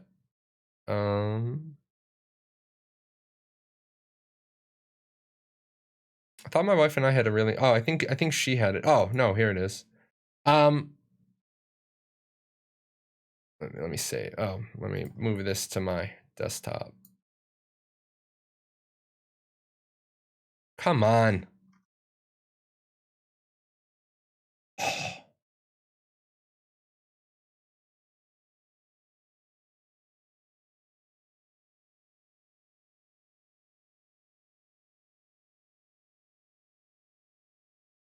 Oh, yeah, this one. I like this one.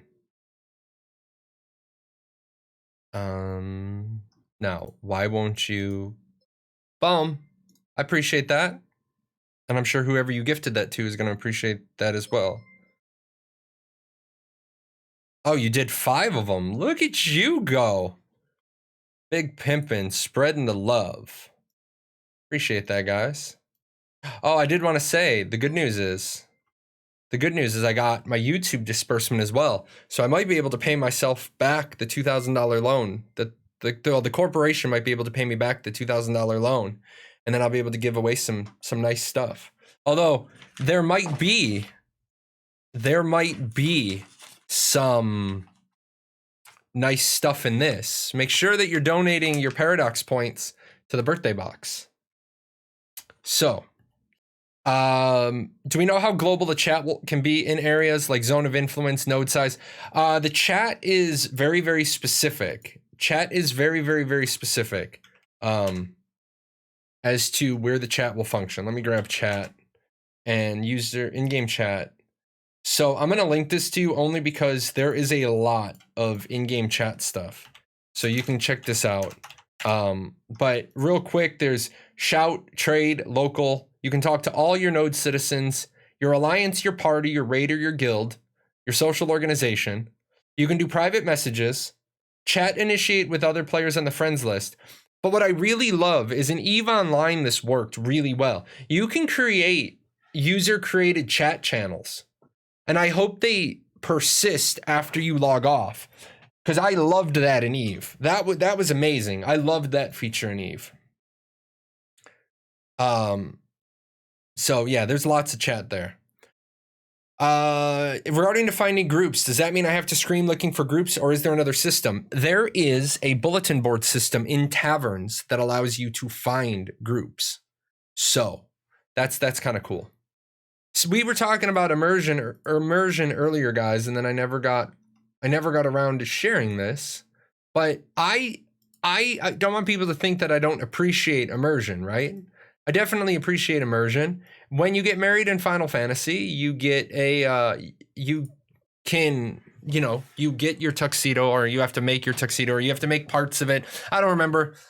It's been a hot minute. In fact, my wife and I are eligible to redo our vows.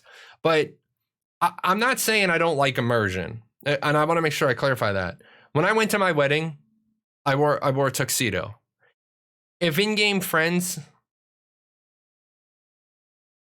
my daughter just did something she shouldn't have done because she's running through the house. If I go to into an in-game wedding, I don't show up in like my demon costume. I show up in my tuxedo because it's a formal event. I'm not gonna ruin somebody else's wedding. Likewise, my wife will show up to their wedding, but she won't wear her wedding veil. She sometimes wears a wedding dress. She's got some. My wife is a cosmetic, or she's a cosmetic like addict. So is Frostpaw, one of my officers. Frostpaw spends more money in-game or real world, it doesn't matter, on his cosmetics than he does his gear. And I fully support that. At the same time, if you show up to my wedding wearing your overalls, I'm probably going to be a little pissed at you if you show up to my wedding in your overalls. But that was your choice. It's going to change my perception of you, but it was your choice. Let's see. Do you think there will be an Adventurers Guild which can give monster kill quests and things? I do not think they're going to do an Adventurers Guild like that, but you are going to have, like, you're going to run into quests out there. Like, I want people to realize there is going to be a robust questing system. I don't think there's going to be an Adventurers Guild because the social organizations, the religions, the node tasks are all going to have you going out and doing that stuff. Everyone should be expecting the Ashes early game will be full of colorful cosmetics, right? We may all have to accept that it's all part of the business model. Yes, I mean, that's the other thing. I understand people are upset that they sold cosmetics that are equipable at level 1. Now, could they have changed it so that maybe the cosmetics weren't equipable until level 25? Sure. I'm not going to say making the cosmetics that you sold in the cash shop not equipable until level 5 would have been a bad idea. However, they already sold 3 years worth of cosmetics. They can't change it now. If they changed it now, they'd get sued. Somebody would sue them just for the fact that they could sue them. What's my affiliation with the game developers? I am a official content creator for Ashes of Creation. I am not a staff member. I don't get compensation to do this directly. I mean, I get compensation through my referral link, but I do not get compensation. Like, they don't pay me to do this show. Somebody was like, yeah, you only do the show because they pay you. If they paid me, I'd have to click the little box that said this is paid promotional advertising. I don't get paid to do this show. Cosmetics should be droppable. No, they should not. Reckless, what's up, Reckless? It's been a hot minute. Oh, Reckless can't come hang out on the Discord because he runs his mouth too much. It's also important to note, Jahlon isn't a shill. He gets sassy with Steven during interviews. I get sassy with Steven all the time. I don't give a shit. And that's the reason why. That's the reason why Steven says to me that he appreciates what I do, even though sometimes Steven is ready to fight me. But I'd kick his ass, so he won't fight me. Because even if he started winning, I could run from him because he doesn't do cardio. But Steven gets upset because I say things that hurt. But the thing is, I speak the truth. And that's why actually on Discord it says, if I say something that hurts, it must be close to the truth. And that's just how it is. If I'm wrong, correct me. If I make a statement that's misguided, correct me. To date, I've had one really good conversation with Margaret, and some of the stuff I was saying, I will actually say this. I disagree with Margaret on a lot of things,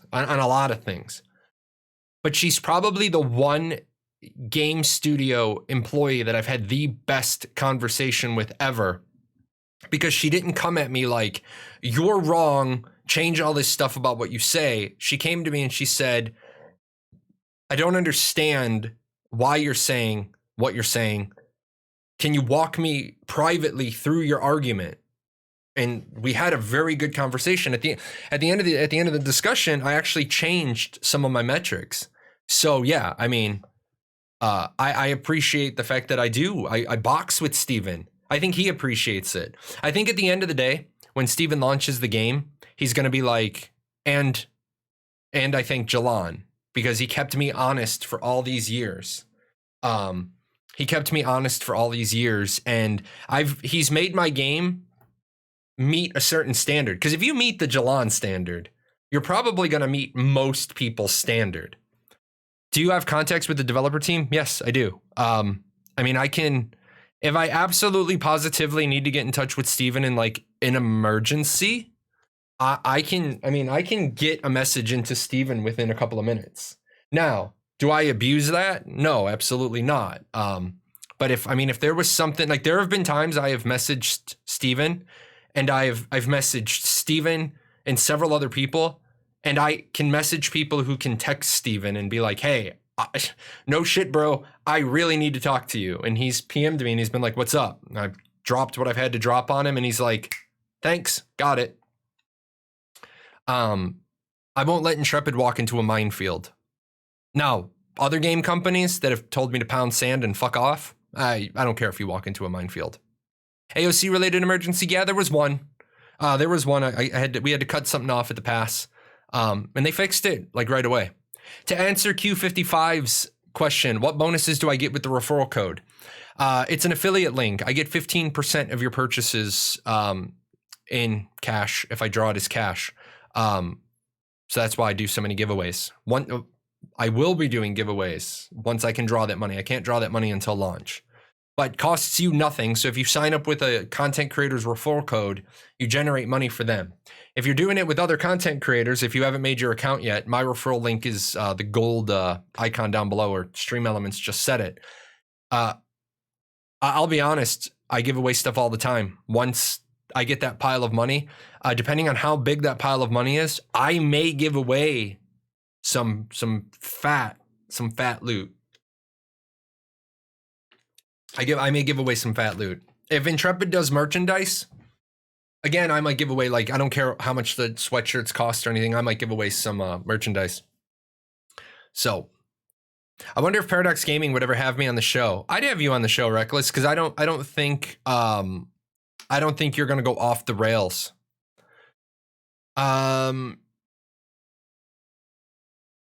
Does it really change anything in the long run? If you got cosmetics, who cares when you wear it? Yeah, I agree with you. Is this new footage? No, this particular footage we're looking at is from March. Any projected release date? No. Have you picked what primary archetype your primary is going to be? Yes. Most likely Cleric. However, I got to play in Alpha 1. I'm probably, like, let me bring up the grid. So most likely going to be a Cleric on my main or a tank for versatility in my guild, for guild function. Because if I'm a Cleric or a tank, that means we only have to find the other one. It'll probably go Cleric, tank, and then Bard, Summoner, Mage, Ranger, Fighter, Rogue. How I will walk down. Let's see. How is this game different from Arcade? First of all, this game is not pay to win. There is no pay to win in this game. Even the people try to make the argument that a second account is pay to win, and that guy yesterday wasted an hour of my time.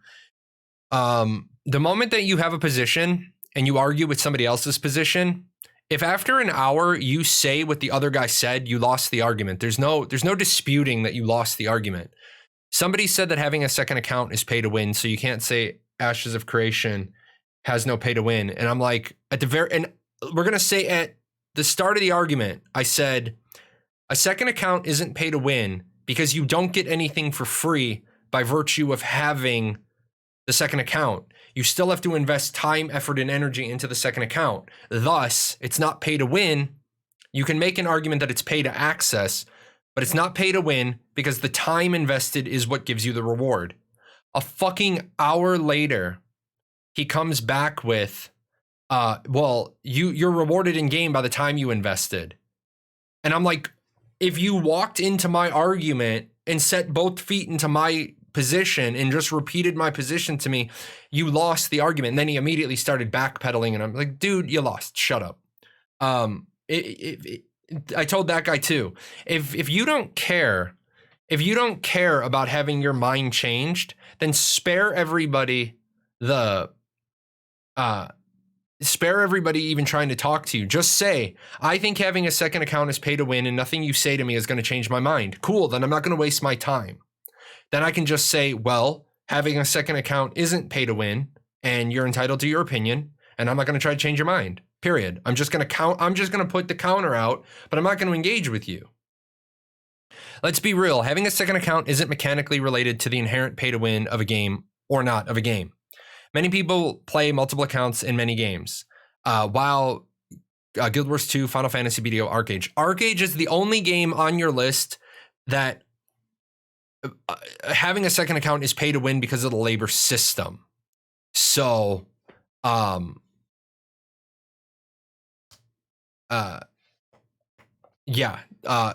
you got to take off your list. But I agree with you. WoW, Guild Wars 2, Final Fantasy BDO. BDO definitely, because there's no player-to-player trading. All of those other games, I agree with you. ArcAge, take that one off your list. Having a second account in ArcAge is pay to win. Having a second account on ArcAge Unchained is pay to win.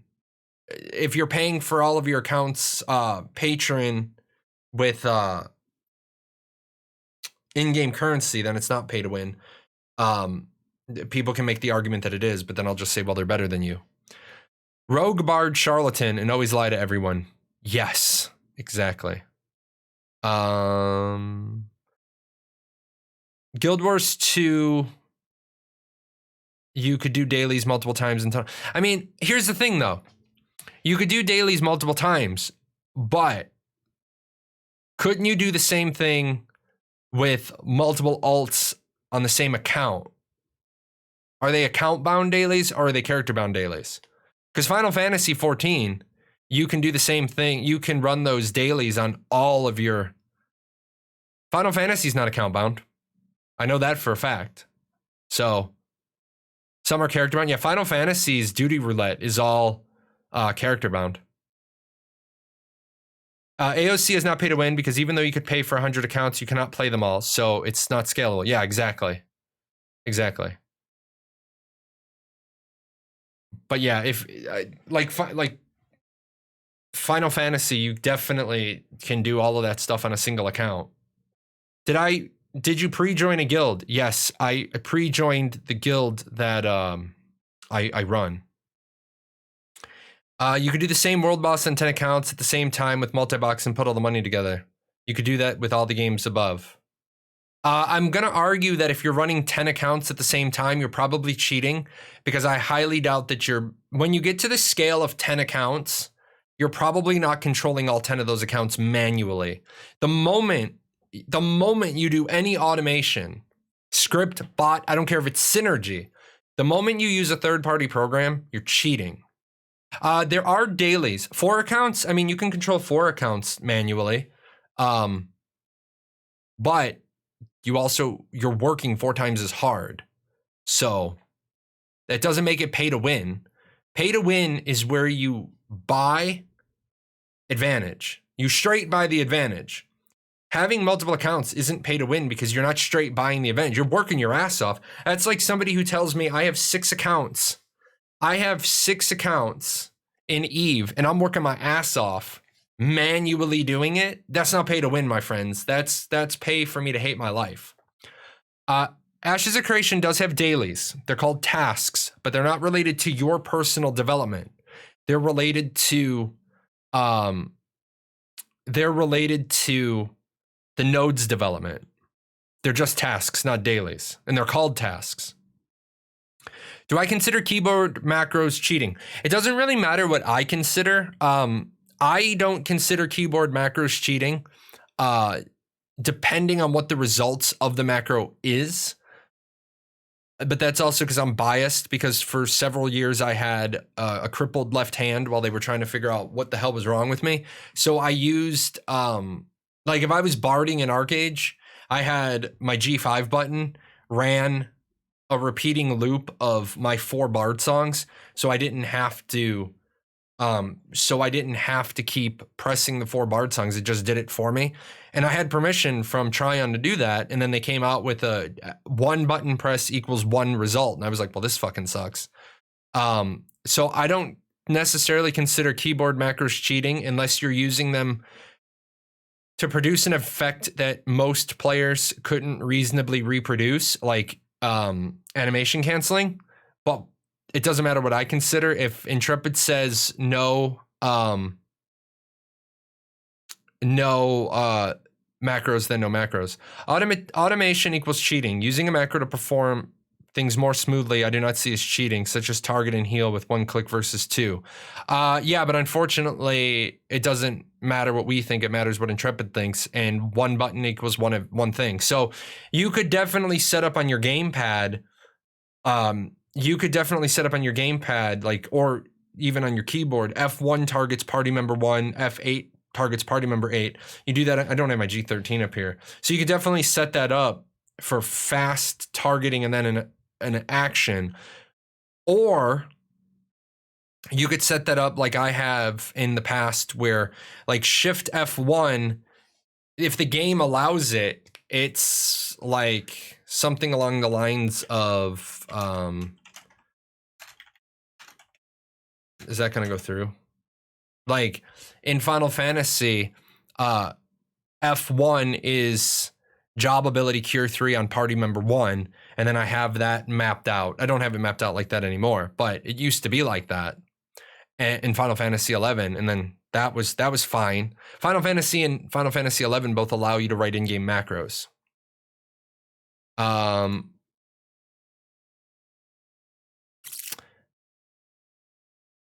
Will something be done up against players who buy legendary stuff on platforms like eBay? Okay, if you're dumb enough to sell a legendary on eBay, first of all, realize there's only going to be a few legendaries on each server. So if you're listing a legendary item on eBay, if you're listing a legendary item on eBay, it's going to be really easy for them to figure out, because that legendary item might only exist on a couple of servers. And then all they got to do is tag and track all of those items. And then when it changes hands, it's really easy to figure out how that happened. Hey, this item changed hands from this player to this player 10 minutes after the eBay auction closed. So yeah, it's going to be easy to figure that out. And then you just ban both accounts because they're both engaged in RMT. And then keep in mind, you just lost your account. Why don't they make legendaries account bound? Because then that starts to move away from an open player economy. I heard about the game about a week ago, and I've put about 30 hours of research into watching interviews multiple times, and will gladly say that the only problem I have so far is the flight speed of the flight mounts, and that's a minimum problem.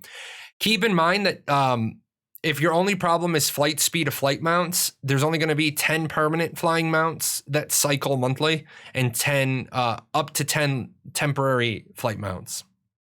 You made a good point about how the labor system made Arcade Unchained pay to win. There was good money in processing ore, and you could easily AFK your labor into gold with. Yes, that's the problem. I think macros are cheating. That's absolutely automation. No matter if most players can reasonably reproduce it. You just said automation is cheating. That is absolutely automation. Yeah. It doesn't matter what I think, though. It matters what Intrepid says. For example, if you have a stack of 20,000 bags and each one take a double click to open, not having a macro on it could cause you to have carpal tunnel. You can sue the dev. No, you can't. You'd get laughed out of court on that. Because guess what? I'm suing the dev because I developed carpal tunnel because I had to open the bag. The judge would say, well, it's an optional game. You didn't have to play. Move on. Goodbye. For many years, Guild Wars 2 had no way to buy multiple items in one purchase for vendors, so players had macros to do it with a click, but now they changed the system. Well, yeah, that's a quality of life adjustment that needs to happen. Did I order my Stream Deck yet? No, and let me check. They probably don't have the key light. I'm not ordering the Stream Deck until I get the other key light. I just got to remember to bring up my G13, and then I can replicate the Stream Deck. Nope, still out of stock. Elgato, you're killing me. Where's your thing? Oh, every time I'm streaming, guys, and I get an email in my primary account, I get excited for a second, and then it turns out to be not my partner application. And while their system includes an option for self-cast, so if keyboard number 5 was heal target, if your cast key was shift, it would allow you to self-cast without having to create a new hotkey on your hotbar. Yeah, I mean, most games have that. Or forbid players player-to-player trading except through official trading posts. That sucks. Why do you want them to make the game like more like BDO, which sucks? Do you think Intrepid will be able to take scripts like simulating key presses? Yes. It's actually really easy to do because a lot of people are stupid. A lot of people are stupid when they write their scripts, and it's really easy for them to figure out. At the end of the day, Intrepid will decide if you're cheating. Go ahead and try your workaround. If you get banned, don't bitch about it. Absolutely. Has Intrepid said anything about legendaries dropping on death? I am imagining a ring of invisibility that moves from player to player. The only time you drop gear is when you die as corrupted. And yes, if you die as corrupted, you can drop a legendary. Is there going to be 4 upper realm and 1 underrealm metro? No, there could be 5 underrealm metros. There could be 5 upper realm metros. If metros aren't designated, they aren't designated. Will node tasks provide XP upon completion? Probably. However, I know some people are going to say if node tasks provide XP, then they're mandatory dailies. No, they're not, because I can go do any other thing that provides XP. So I'm benefiting my node and myself at the same time. It's not a daily, like it doesn't give you a gear enhancement. Like if it gives you a gear enhancement gem, then you're like, okay, I have to do this daily because if I don't do this daily, I don't get this gem. Well, no. If it does something for your node, then it's cool. If it does something for you, then yes, it becomes daily gate. If you forbid giving items from player to player, then you can almost completely RMT save for account selling. No, that sucks. That fucking sucks. Okay, BDO sucks as a game because they don't have player-to-player trading. There is no point of having a robust artisan system if you can't player-to-player trade.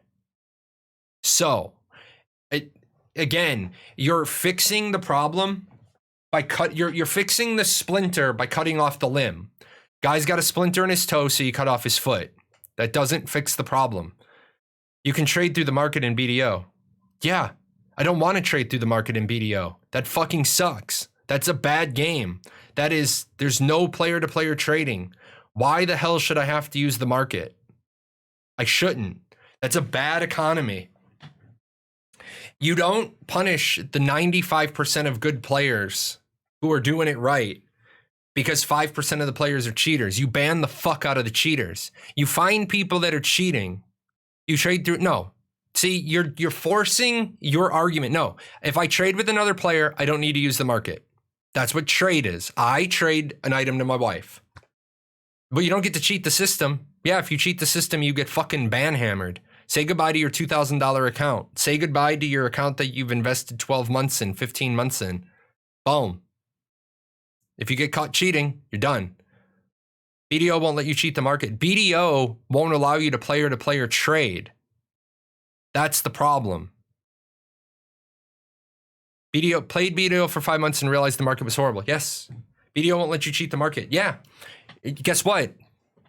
That is a horrible. BDO is a horrible game because there's no player-to-player trading. Player-to-player trading, not player-to-player transactions through the market. Player-to-player trading. Could Intrepid do something against the website that creates a meta auction house? No, but they can infiltrate it, and I mean you can't depending on how you do a third-party auction house, as long as you hold on, I want to address this. It allows you to player trade all pricing and global, so you can't undercut some noob and take advantage of them. That's a shit system. I'm sorry. That is not a player-driven economy then. That is a developer-driven economy. And that's a shit system. That's why people don't play BDO. Look at how many people have said the market was horrible. I quit because there was no player trading. Many people hate that system. I am thankful Ashes won't have that system. If I want to scam some noob who's too dumb to do any research, then guess what? It gives the world meaning. I hate that BDO has a fixed pricing. Playing the market is fun for me. Yes, exactly. There are people who want to be auction house players. It's bad because the game won't let you scam others. It's bad because it takes away player choice. It takes away player freedom. And yeah, I also like blessing noobs. I like walking up to some random new person and handing them like a level 20 sword that I made that I don't really want the money for, just so they have it. Why? Because they're walking around with the Jahlon branded sword. So new people see them, they're level 20 and they're like, oh my God, you got a badass sword. You can't do that in a game with no player to player trading. Talking about scamming brings back RuneScape memories. Yeah, I mean, if you're afraid about being scammed, then be smart. I'm sorry, but there shouldn't be you shouldn't punish 99.9% of the player base because 0.1% of the player base is stupid. People get scammed all the time. Guess what? Don't be stupid. That's like dumbing down content. I don't want to dumb down content because a couple of people can't figure out the content, so we dumb the content down. I hate that. I absolutely hate that. Well, AFK trading.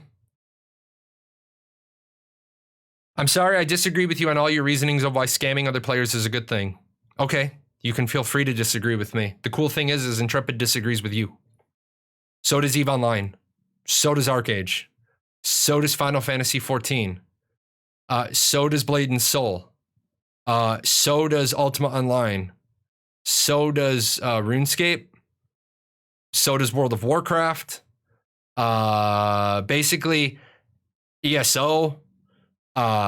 Pretty much every game disagrees with you except BDO, and we can see how well BDO isn't doing. So, yeah, I mean, it's fine. You're allowed to have a personal preference. You're allowed to have a personal preference, but your personal preference is not going to be catered to in Ashes.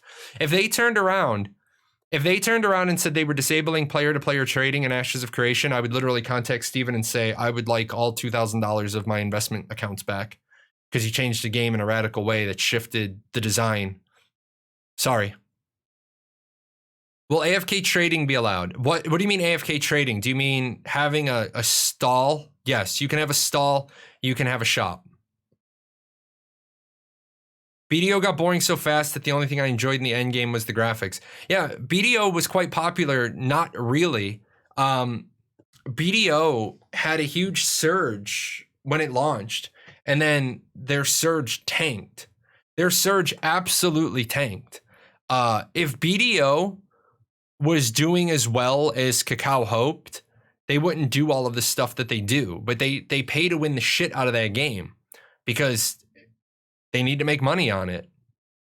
EVE Online has some of the most epic sabotage betrayals ever. Yeah, and what did Albion Online? Albion Online just had one. $1 billion in-game currency, which was like $1,000 worth of stuff was stolen. I don't know necessarily the billion to 1,000 if that ratio is right, nor do I care because I don't think in-game items have any value. Although the funny thing is I have thought about, not even gonna lie, guys, not even gonna lie. I've thought about logging into my EVE Online. I thought about logging into my EVE Online accounts and selling them for real world money, just so I can pay for my daughter's car. And I want you to hear what I just said. I'm thinking about selling my 6 EVE Online accounts so I can buy my daughter a car, or buy myself a car, and then give my daughter my SUV, or trade in my SUV and get myself a car and my daughter a car. My EVE Online accounts are worth a lot of money. You're going to be able to steal the King's Gold, but let's worry about the noob's gold. Hey, you know what? Instead of us creating a bunch of systems that protect noobs from being scammed, why don't we create systems that teach noobs how to not be scammed and maybe help them in their real lives as well? Car cost about $20,000, $20,000 to $25,000. My EVE Online accounts are pretty. My EVE Online accounts are pretty costly. I've got a lot of shit on my on my. Now I don't know if the value of some of the stuff is still good, but yeah, I've got some pricey shit on my EVE Online accounts. I sold stuff on RuneScape years ago in college to pay my rent every month. Yeah, I used to make a donation of resources in EVE Online when I was in college, and then a magical benefactor used to make a magical donation to my bank account. Well, to the Western Union account. I used to go up to the grocery store and get my donation. The wonderful benefactor who wanted all those materials. A lot of MMOs have a large barrier to entry that can stop a lot of players from playing it. True. Oh, remember when D3 tried to introduce RMT auction houses? Oh my god, that was so much fun for the first couple of days. Hold on. I'm going to take a quick break, guys, and then, because I want to turn the fan on, let this room cool down a bit, check why the air isn't on. Why don't you all go and get a nice cold ice water, kick over some rocks, call some friends. Let's get some friends in here. If you got new people in your guilds that need some questions answered, get them in here too. I'm going to only be gone like 2 minutes. I'm going to turn the air on and, walk around a minute. My legs are starting to hurt.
Alrighty, while I was gone, 2 producers snuck in here.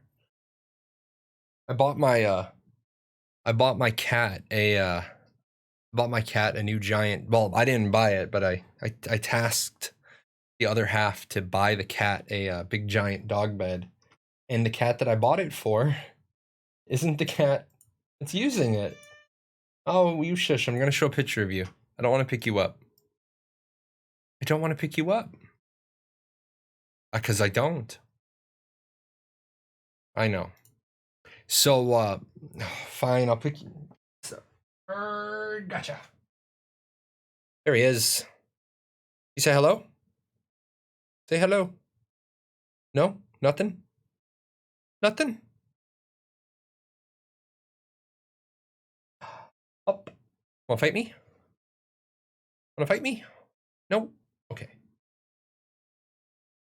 But, my cats hang out in my office with me, and I told my wife to get my polar bear cat a new dog bed, and she did. Except his older brother decided it's now his bed. So that's my cat. Yeah, I can't touch my face now, but yeah, that's my cat in his new in the new dog bed. I'm hoping eventually that they'll all start using it, but no, they use the floor because they're little jerks. Twitch is a tiny company with zero money for development, and Jeff Bezos is basically broke. Yeah. Don't forget, if you've got Prime, if you've got Twitch Prime or Twitch Games or Amazon Prime or whatever things are called now, you do get a free Twitch Games subscription, and you can reach into Jeff Bezos' pocket and pull out $2.50. It's always a good time. Plus they have so many games. They have so many games on Twitch Games anymore, but none of them are good. I'm gonna drop in there. What do they have on Twitch Games right now? You look 20 pounds lighter wearing white. I am dropping weight I'm just dropping weight at the moment, immensely. Plus, some of the clothes I wear, some of the t-shirts I wear are from when I was getting like chunky. So some of those are 2X's, or more than 2X's. But yeah, I can't wait. I'm stoked, man. I'm stoked for next Thursday morning. Hey, leave that alone. Will there be fast travel to town items? No, there's no fast travel. There is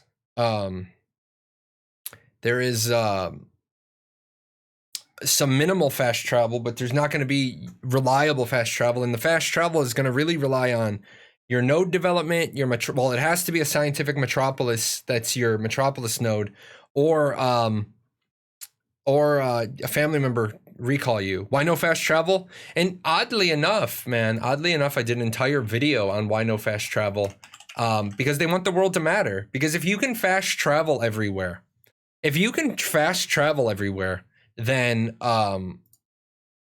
you don't have to worry about, or you're never going to run into a lot of the content. They want you out there. Doing, like, and I talked about this. I'm going to show the video, or not show the video, but I'm going to post the specific video. They want you traveling between places. And the reason why they want you traveling between places is, what is the point of making a bunch of content that occurs when you travel in the world if you're always skipping over traveling in the world? In Alpha Zero, there was a quest that you got when you were on a road. A lot of people that tested Alpha Zero didn't even know that this quest existed. We were talking about it in the NDA channel, and I was like, yeah, you guys remember the rabbit quest? And they're like, what rabbit quest? And I said, the quest that you got when you were walking down the road, and it popped up about to go where all these rabbits coming from was the name of the quest. And they're like, I never saw it. I was like, were you paying attention to your quest menu? They said no, probably not. I think freeholds should be able to be sold. Go to the parent node, appoint price, pay parent node sales tax up front, pay your freehold for sale. Buyer goes to your freehold, buys it. You get the credit. Freehold becomes a plot. Any items not moved prior to sale are lost. You don't need to go through all that. If you want to sell the plot, just sell the plot and destroy it. The problem is this freeholds can't be sold, because then you're selling your time investment. You're selling your XP investment into the node. Now, if you're talking about the plot, I could see that there's some plot, but nobody would ever sell a freehold plot, because you'd have to destroy all the buildings on the plot. So then roll up you know what I'm saying? If you have to destroy your freehold buildings, why would you sell the freehold? You can't have the person, oh my goodness. We're just going to wait a minute. Look at this crazy guy. This guy's insane.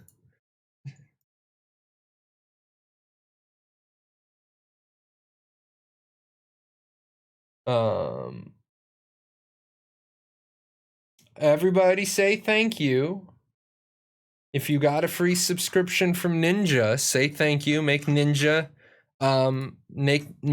feel appreciated for doing that. That was very nice of Ninja to do. Ding, ding, ding.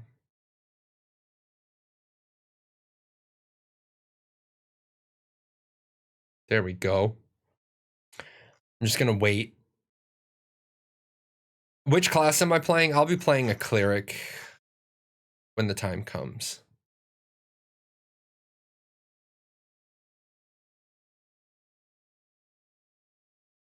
Oh, everyone say POL, huh, and make me and Jahlon happy and also cringe a little. For those of you that are not ex-military, POL is petroleum, oil, and lubricants. They're the gas pumpers in the Air Force, and HUA stands for heard, understood, and acknowledged. But you can say HUA in a couple of ways. You can say HUA, I heard you and I understand and I acknowledged. You can kind of turn your head slightly to the right or the left and go, huh? And then you can always do the negative shake, huh? So yeah, I definitely understand why people would want freeholds to be sold, but since if you sold the buildings on the freehold, you'd be able to sell somebody else's XP investment. I definitely know why that's not going to be a thing. Do you know if there will be an auto run so you can inventory manage while running? Yeah, there'll be a run straight ahead. You know. Thoughts about the family system? Is it necessary? Is it just made for crying casuals or has a real need? It has a real need. The way they have it currently designed, I don't agree with. That's so Ninja. That's fucking hilarious. You finished your you did your cooldown, your 20, and then the hype train just cooled down. So, that's just funny. Five more minutes. Thoughts about the family system? Yes, it's needed. It's needed because you can't have a game that's so punishing to casuals that they can't play. And what I mean by that is, if I have a friend who can only get on for 3 hours a night, and we're moving around, and I'm using this map specifically.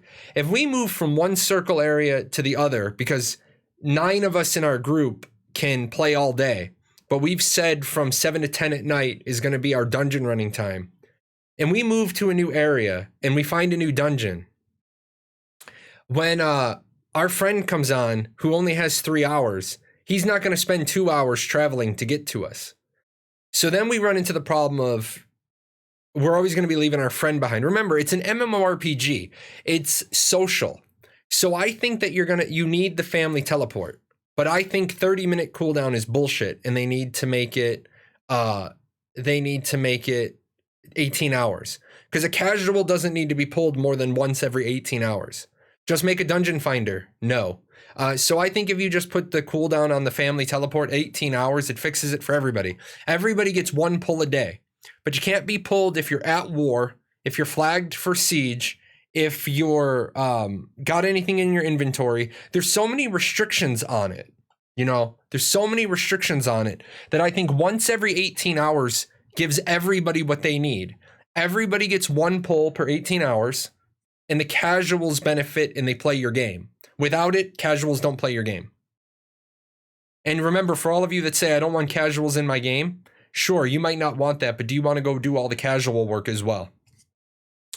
Can anyone even stay in your channel for longer than 30 minutes without being gifted a sub? Is it possible? I will say I have 501 subscribers and I have 131 viewers. So I would love if we got all 501 subscribers to come back, even half. Would you stop, little kitten? Even if we got half the people to show up that were subscribers every stream, we'd be blowing up the numbers. We're doing good. I understand that without the ability for me to play, we're sort of, we're sort of rolling down. Lions do not concern themselves with the opinions of sheep, so why cater towards casuals? It's like it wants to be hardcore, but not really. Because if you don't cater towards a certain number of casuals, then you don't have a game, because who pays the bills?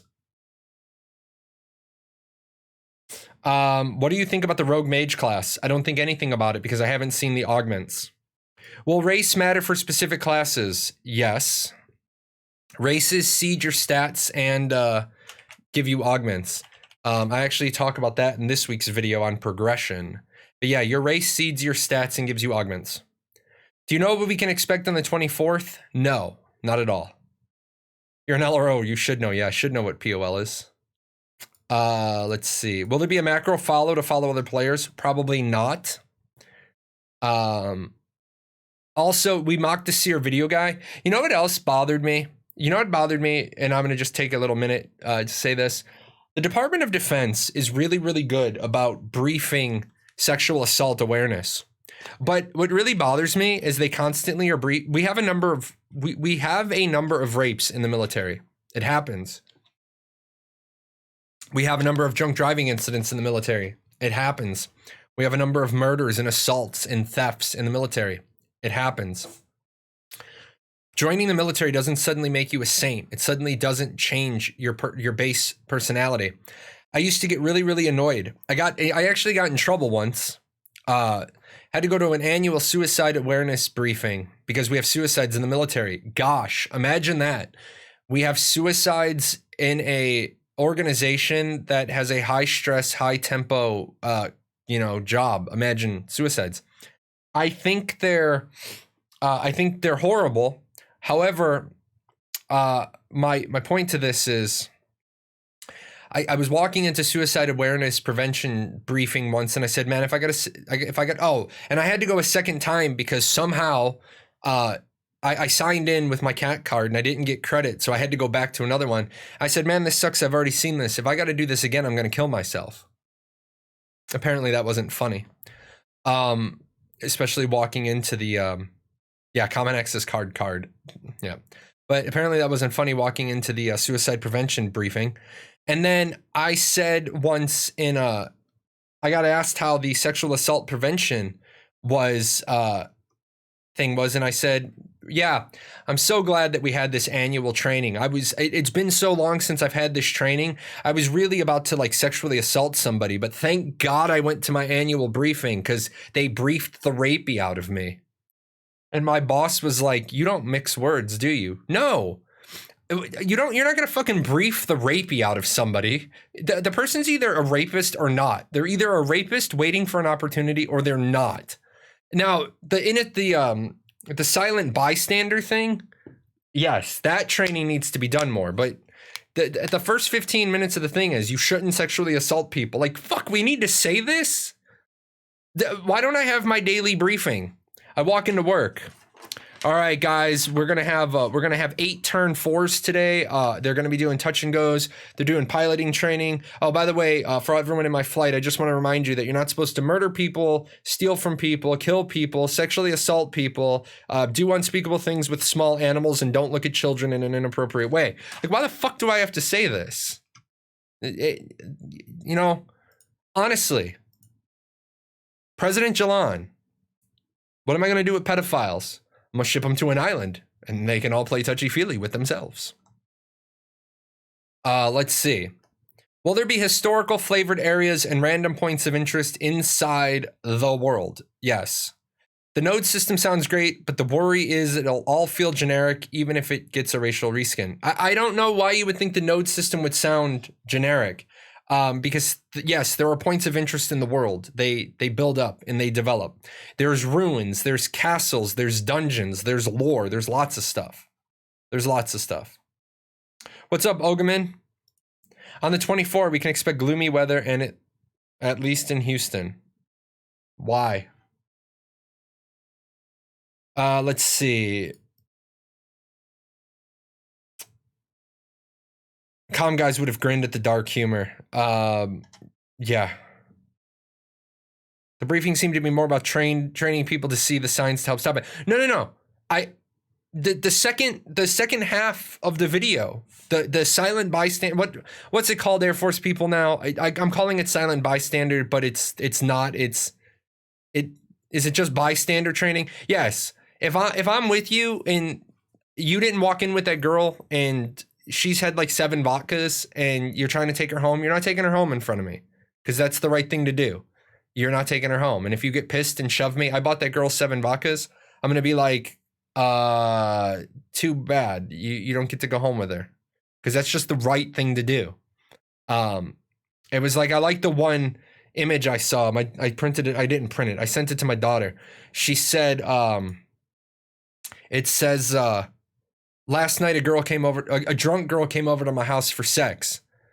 So I tucked her into my bed and I slept on the couch because real men don't take advantage. New one, don't watch cuties. Man, if I go through your Netflix history and you watch Cuties, we gonna box. We gonna box. Are there travel methods like ships? Yes. Airships? Yes. If yes, are they always there or node dependent? The long range airships are node dependent. The close ones are also node dependent. When picking your secondary archetype to make your class, how would the augments work if you pick the same archetype as your primary, such as cleric making high priest? We don't have any idea about augments. Alpha 2. That was our weekly Friday. That was our weekly Friday weekend briefing. Don't drink and drive. Don't swim alone. And if you do, take a buddy. And if you can't find a buddy, wear a rubber. Yeah, my weekend briefing for my PO, well, all of my flights was something like this. Number 1, do you have my business card in your wallet? Number 2, do you have my business card in your wallet? Number 3, is my phone number programmed into your phone? Number 4, is the control center's number programmed into your phone? Number 5, if you get a fucking DUI, I'm not standing next to you in front of the commander getting screamed at. I'm standing behind the commander getting ready to testify against you at your court martial that I told you, you can call me at 2 o'clock in the morning and I will come and pick you up. I had one idiot get a DUI and he cried in front of the wing commander. Because if you're not familiar with the military, when your idiot gets a DUI, you have to put on your dress uniform and stand next to your idiot while he gets screamed at by the commander. And then you and your commander and the idiot have to go stand in front of the group commander while the 3 of you get screamed at by the group commander. And then you go downstairs to the wing commander's office, and your group commander, your squadron commander, your flight commander, and the idiot are all standing in a line getting screamed at. I had one DUI, and I wasn't the flight commander. I was managing 2 flights at the same time. I had an idiot get a DUI, and I walked in to his Article 15 hearing in my utility uniform, and I stood behind the commander. And his JAG lawyer looked at me and said, his ADC lawyer said, you need to stand over here next to him. And I said, I don't need to do a goddamn thing. And the ADC lawyer was like, what? I don't need to do a damn thing. I'm not standing next to him. I'm a witness for the prosecution against him. Yeah, I told him on Friday. He had my card. He had my business card. Cool. The fucking sheriffs or the security forces, when they checked in his shit, they noted my card in his wallet. He had a phone number to call for a ride. He chose to drive. I'm not getting screamed at by the whole fucking chain of command. We got to the wing commander's office. The wing commander was like, what's going on? I'm a witness for the prosecution, not for the defense. The shit. Looked at the kid and I said, yeah, what we're going to do is help you out so you don't have a felony conviction. You're just going to separate from the military because you're a dumbass. Because you can't drive on base for a year and your job is to drive. Have you information about PvP? Will it be more level, gear-based, or skill-based? 50% of your PvP power is gear. I wish you could climb. Hey, you can climb. How large is the underground portion of the map? Let's see. 100 divided by 580. It is 17.2% of the map. Silent bystanders? Okay, good. Do you know when Alpha 2 will be out before I buy a pack for it? Thank you. Alpha 2 will be out sometime next year, hopefully. Let's see.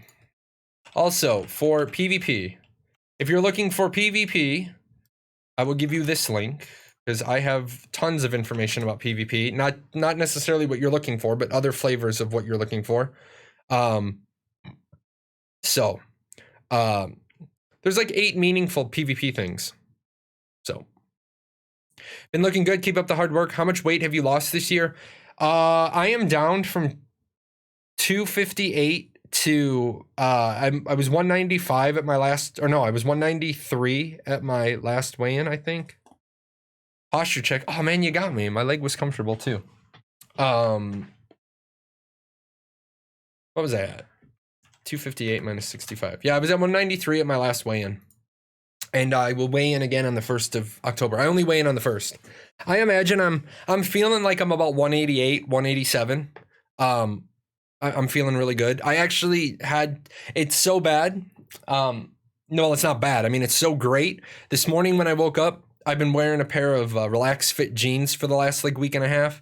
And even with the belt, I can't tie, I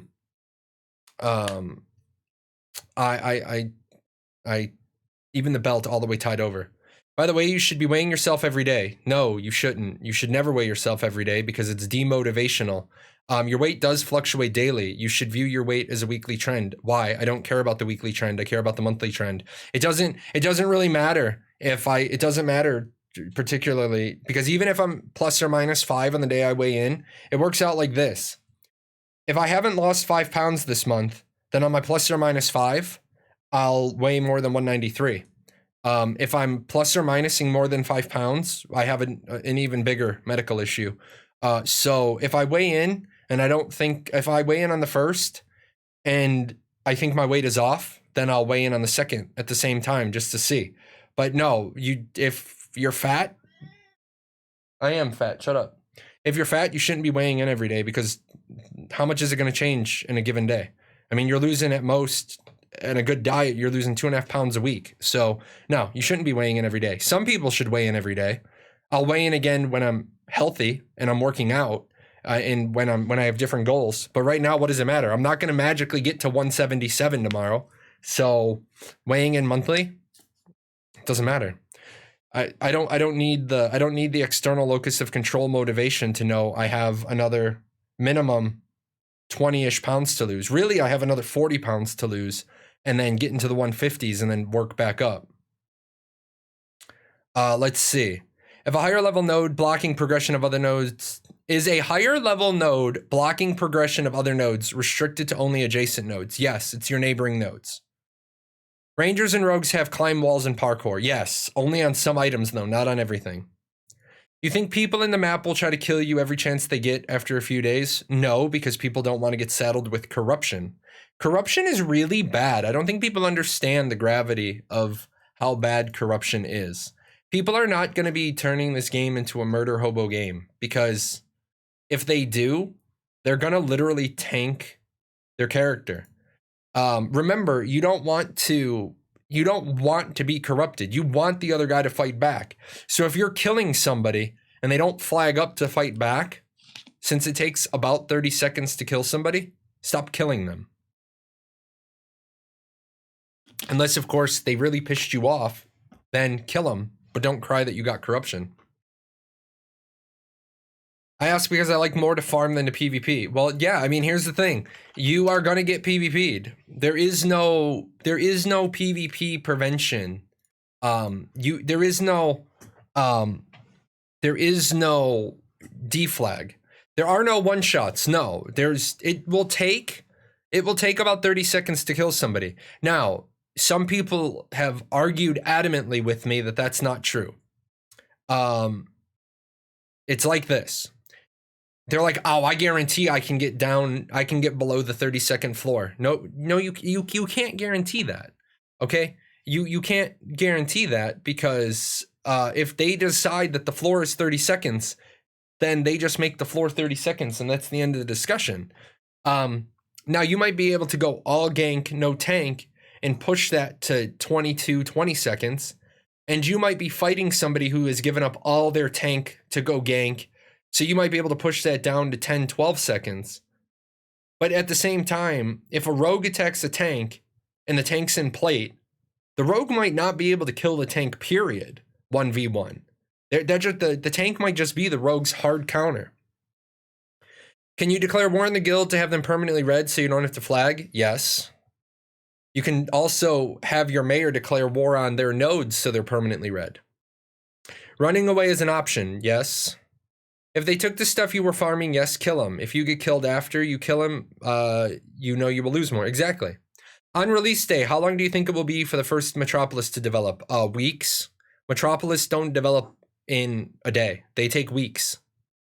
I played the Gold Lineage 2 also, and if you're at the right level and the same gear level, you took over 30 no matter what class you played. Oh, I played the old Lineage 2.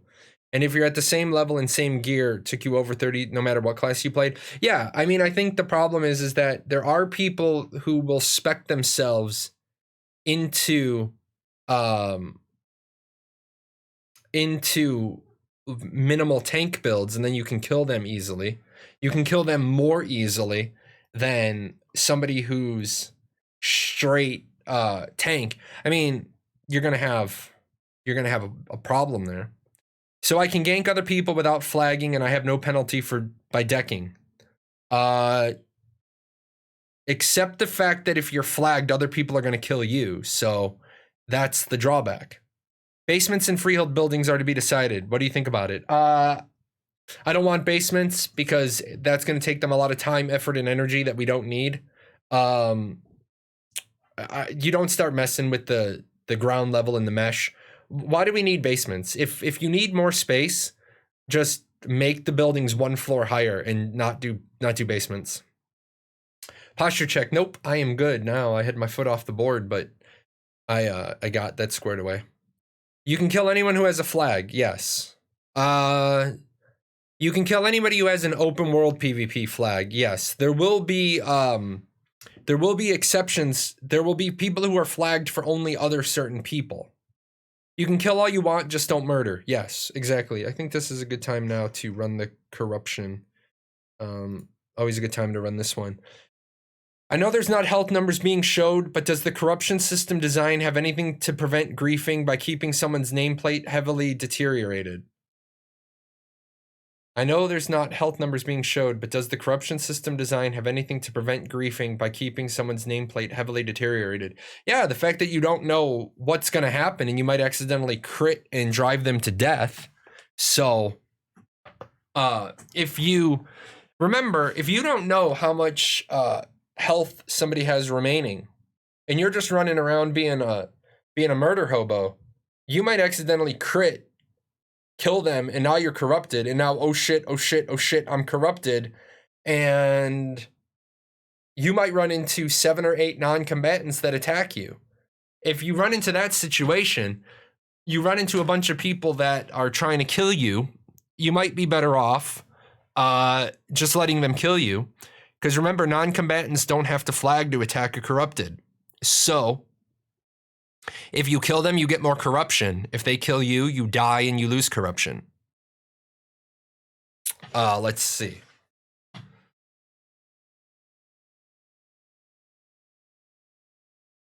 $2K away from an ad. That's fine. The people will hate you, not me. Do we need a flag class? We shouldn't need a flag class. I have an entire video done on corruption. Let's see. This seems way more intricate than something like ESO. For those just starting out to learn this type of verbiage and play, where should you start? You should start at ashes101.com. It is the educational website for people trying to learn Ashes of Creation. So, I can't wait for this game to come out. I can't wait for this game to come out either. You should get corrupted just by attacking. No, you shouldn't. Is there any penalty for dying with corruption? Yes, a 300 to 400% negative XP, a 300 to 400% death XP as compared to a non-combatant's death, and you have the ability to drop your gear. Once you're corrupted, you can drop your gear. So yeah, that is the big penalty for having corruption. Plus the fact that, like I said, you kill somebody, you get corrupted. Now every bounty hunter on the map can see you, and any non-combatant can attack you. They don't have to flag. Do you drop items from your inventory if you die when corrupted? Yes, you drop 300 to 400% more items than a non-combatant does. Yes, they do.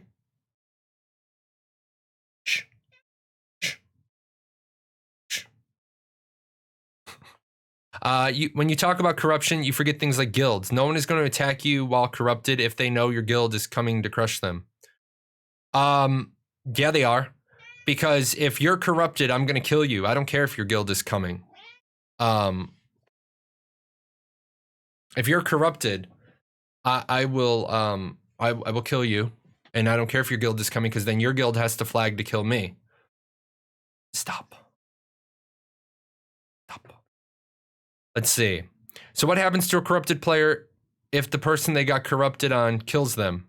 The corrupted player dies, gets a 300 to 400% death penalty, and might drop gear, and then they get karma on their soul that the next time they go corrupted, they get even more corruption. What would you think about giving a player the option to give corruption? Green player chooses not to fight back and just dies. And then a pop-up says, do you want to report this murder? Yes equals corruption, and no kill count given. No, that's stupid.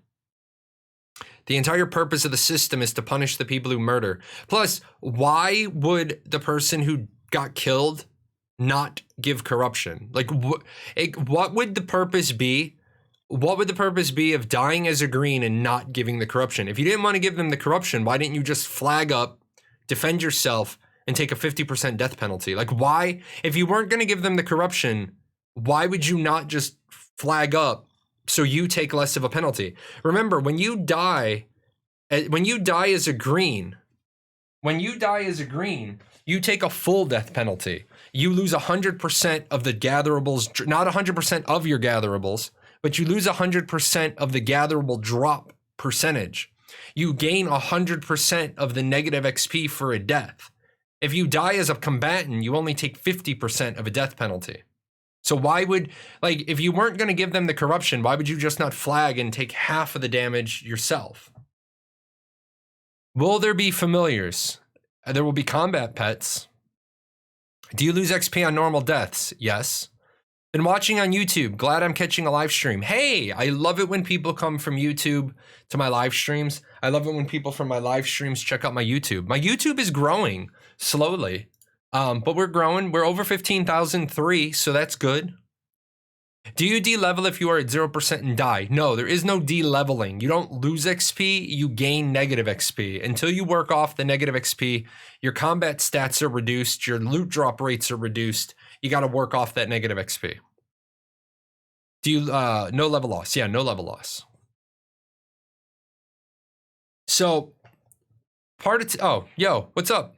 Part of today's show, we've been talking about horizontal and vertical progression. As you guys saw, the video for this week is on progression. And Monday's show, you guys always get the video a day early. So when things are working right, my patrons get the video on. My patrons get the video on Saturday. The rest of my community, if you're on my Discord, you should get it on Sunday, except when I forget, Sunday or Monday.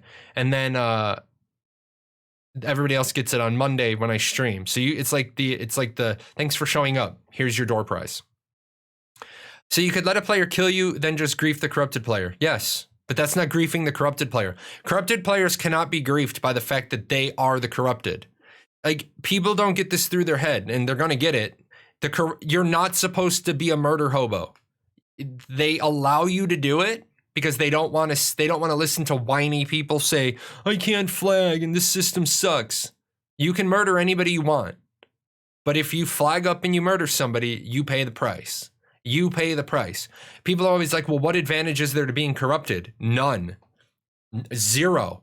If you've taken the person from 100% to, their bar is half and then crumbling, stop hitting them and you can't get corruption.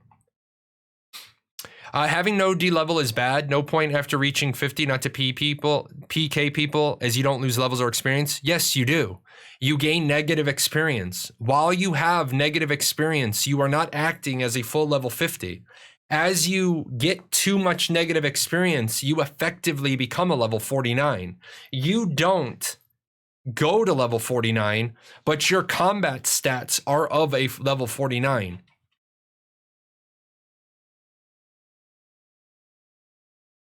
Go to your bed. Go to your bed.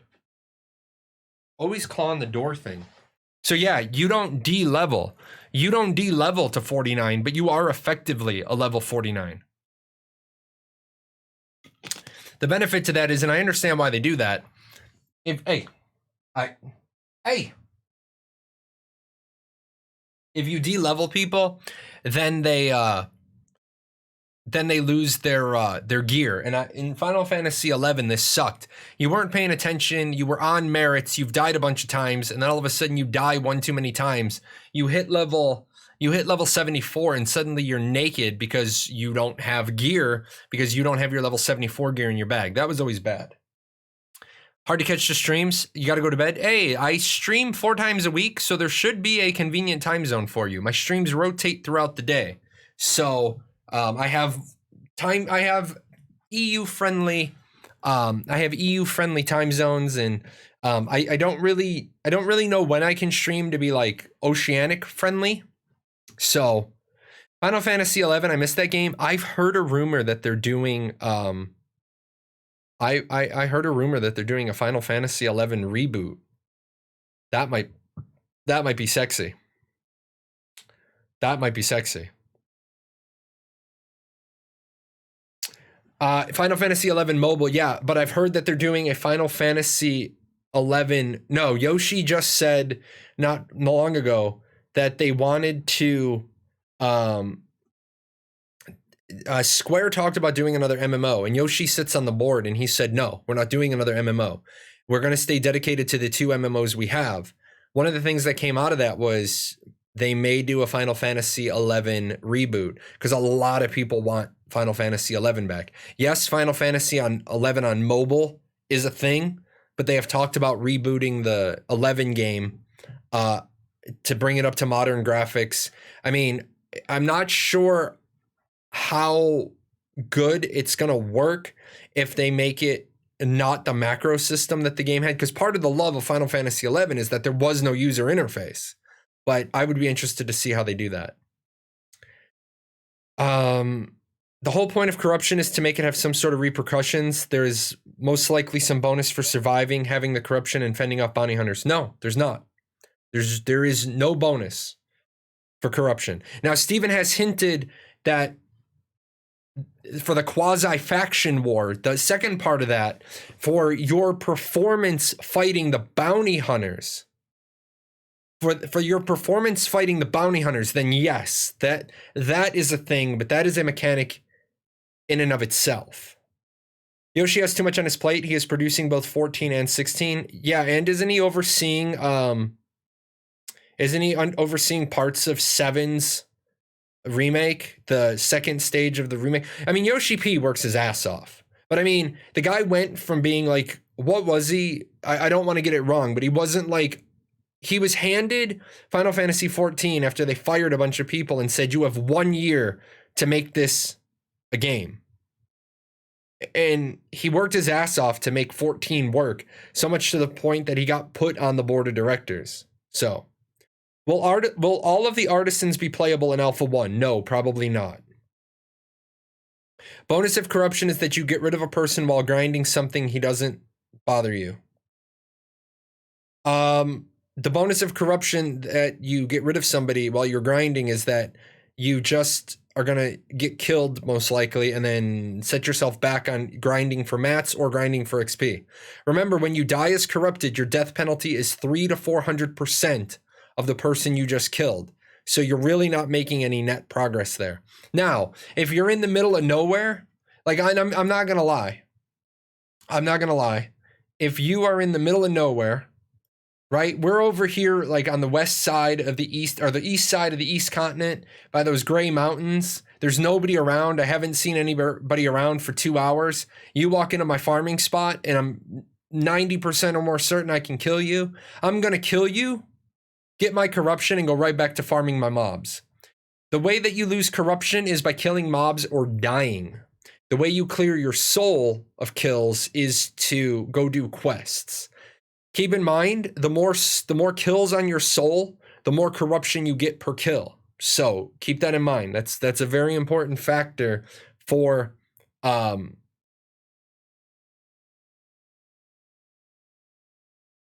on, I gotta kick a cat out. Oh, you're gonna be good now? Go on your bed. Your brother is almost getting in the bed. He's laying next to it, so that's progress. Your soul, yeah. The more kills you have on your soul, the more corruption you get per kill. You don't get corruption in PvP events, correct. That is a gamble unless you're doing caravans, and there's no corruption for that. Yeah, except when you're doing a caravan, you can lose all the stuff that's in it. Now, somebody asked, do you drop the corruption or the caravan certificates when you die? Yes, they are considered a gatherable. Anything that is considered a gatherable, you can drop on death. So things that the gathering profession comes up with, like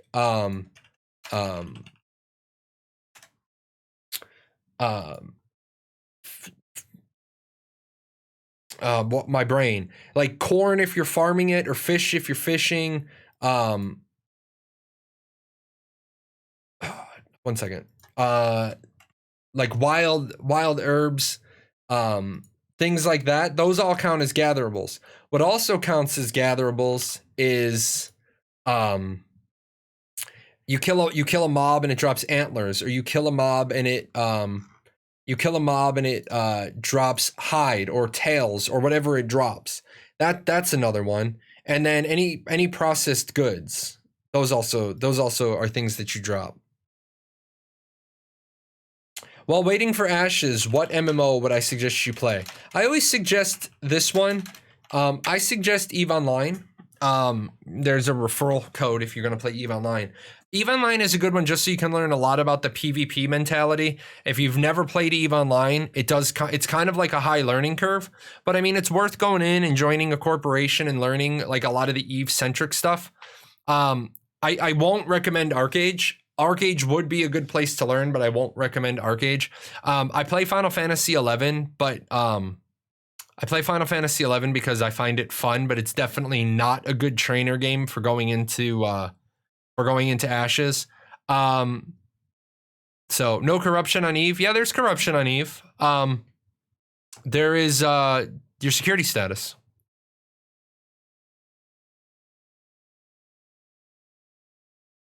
So yeah, there's definitely corruption on EVE. Let's do the hybrid video.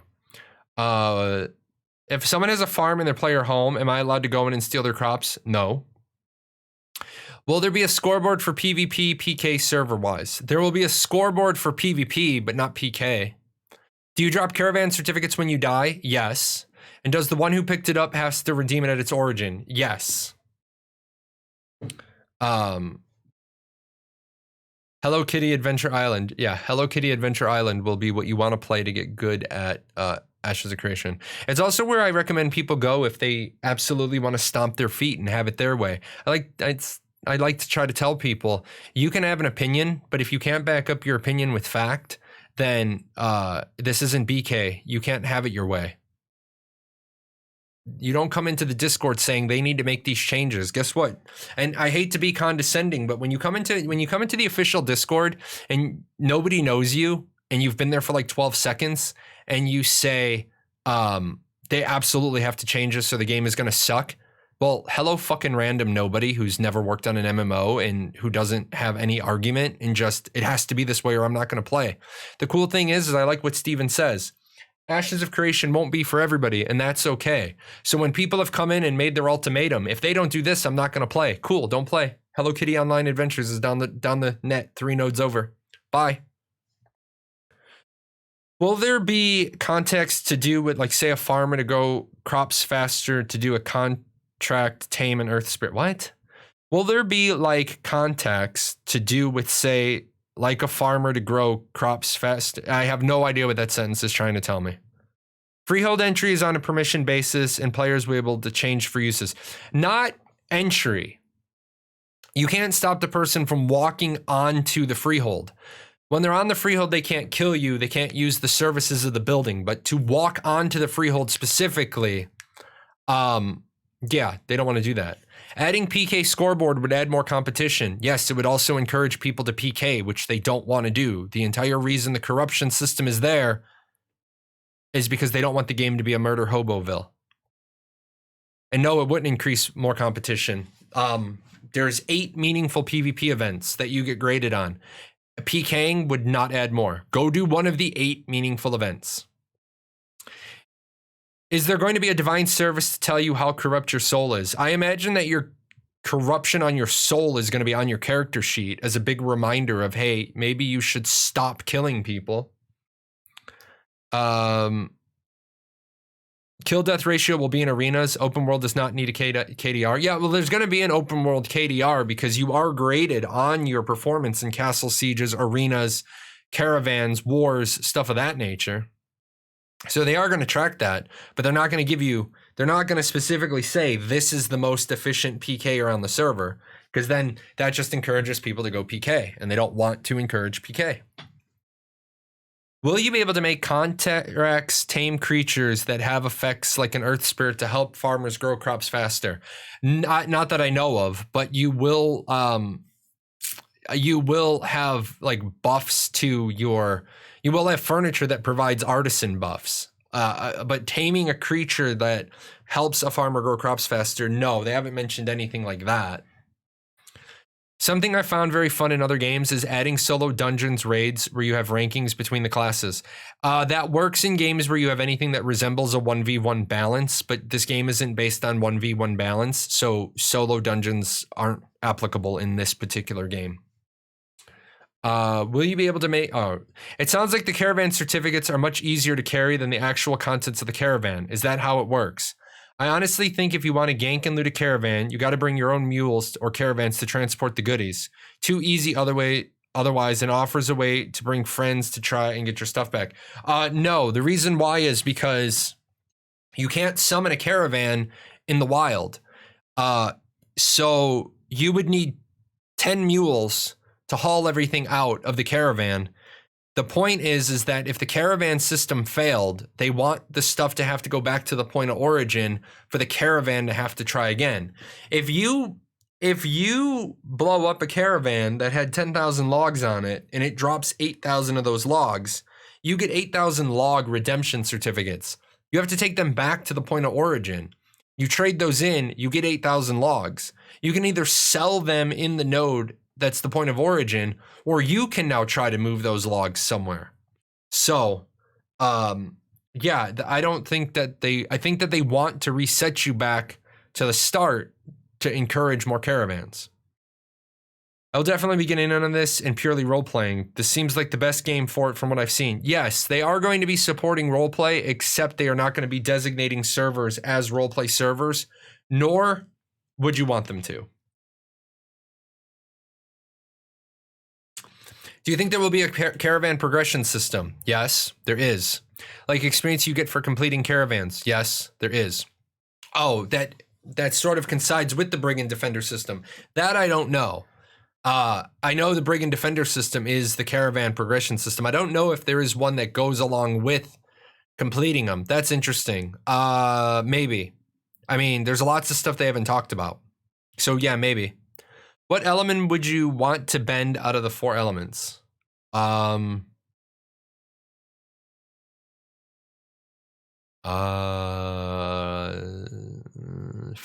I would want to be a firebender. Will there be balance? Will there be an in-game indicator of PK? No idea. Probably. I was planning on going a resource gathering and crafting, just trying to figure out what class would help me be the best with doing that. Like a guardian to survive longer, mage to blink away, stealth away. Yeah, can't even start to tell you that until I get into the game and I can see a lot more. I need a lot more. Well, there will be caravan baits just for pure PvP purposes. Yes, I believe so. So do you hire NPCs to protect the caravans? Yes, or PCs. Or put a reward on your caravan and tell people you're running it.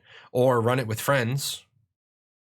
Why does every MMO have to be streamlined around questing grinding mobs? I think there are more fun ways to implement leveling systems. There's another option other than questing or grinding mobs. Few people I know have ever enjoyed the monotony of questing. There are good questing systems. There are bad questing systems. There are games with good questing. There are games with bad questing. But there's really nothing. What's the other option between doing quests or grinding mobs? Ultimately, things fall into one of those two categories. There's not like a third category. So. Did I miss a question? Oh, Summoner might be the best for being a gatherer. Rogue might be good. Mage might be good. I mean, it all depends. We can't say this. I mean, I think any class would be good for being maybe not fighter. If you don't want to be a PvP or like anything that has self-sustain or durability or jukes. Okay, dude, either all the way up or all the way down. But this claw in my leg has got to stop. Your claws are sharp. Working at a job, but then it would be just like real life all over. Yeah. Ow, that was my shoulder. Uh, there are people who think that Ashes is one-sided like every other game, and these people really have they're either trolling or they've done 5 minutes worth of research. There is so much customization. There is so much customization that people need to stop thinking Ashes is like other games. You're going to have a lot of control over your character. If you want to gather for 5 years, it technically gives combat XP. I mean, Arc Age, you can level up mining. You can level up your combat class mining. Final Fantasy 14, you can't level up a combat class by gathering because the gathering is its own unique class. You can play Ashes only by trading. You can play Ashes only by trading. That is true. But you can't level that way. You won't be able to level your combat class just by trading.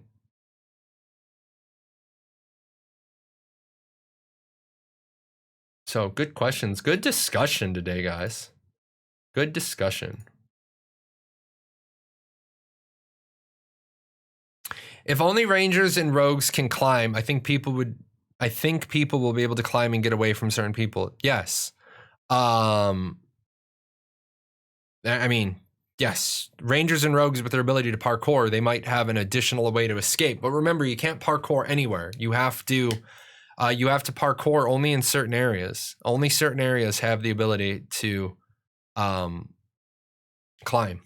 I mean, EVE Online has kind of a different leveling system, which is just time to learn skills. I know you got to make money to learn skills and such. Yeah, EVE Online is good in that regard, that you never fall behind as long as you're logging in and keeping your skill queue up to date. I do like that about EVE. I really wish they would do a reboot of EVE Online and do a clean, fresh cluster.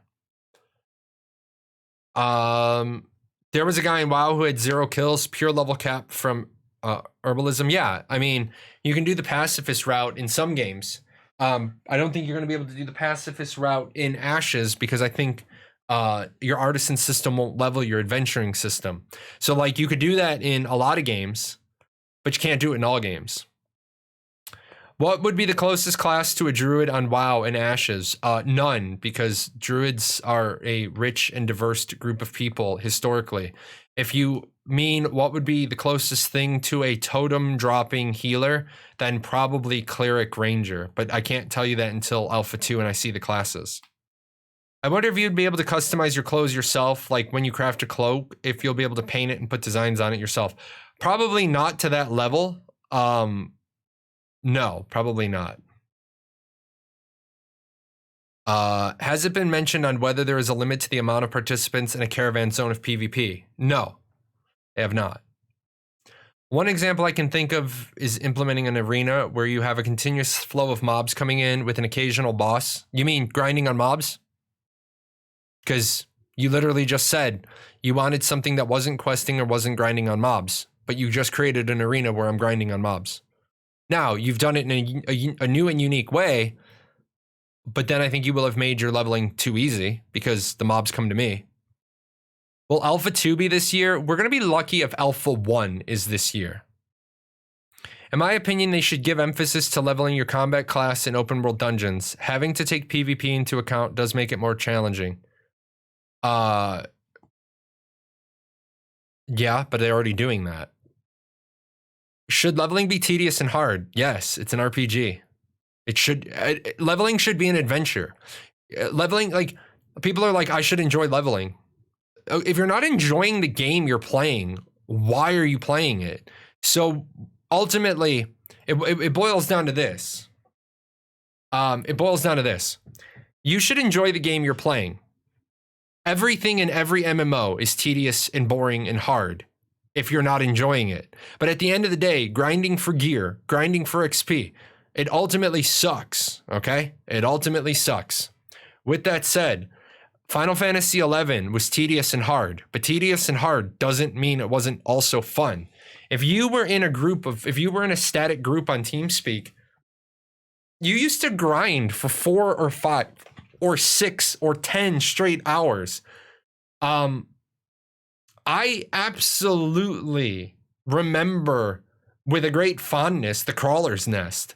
Like I remember getting as high as a 600 kill chain when Treasures of At Urgan came out, and I was the bard and I was pulling.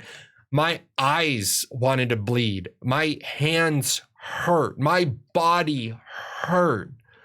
But we wanted to see how high of a skill. Like, there was no break.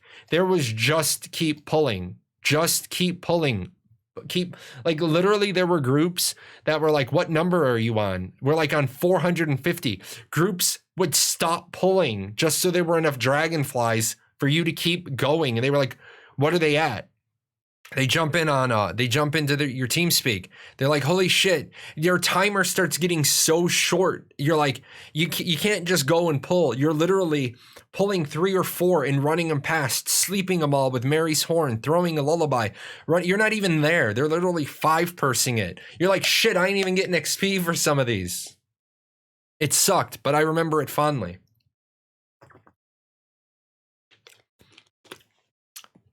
My point earlier was regular questing is often very boring. Is there ways to implement more stimulating fun ways that are not traditional and worn out? No. It's like, are there ways to develop a car that aren't boring? No. At the end of the day, it's a car. Suck, push, bang, blow. It's how an internal combustion engine works. It has air conditioning. It has a stereo. You put a TV in it. At the end of the day, driving 14 hours to Disney World is going to suck no matter what you're doing. If you're the guy driving it, it's going to suck.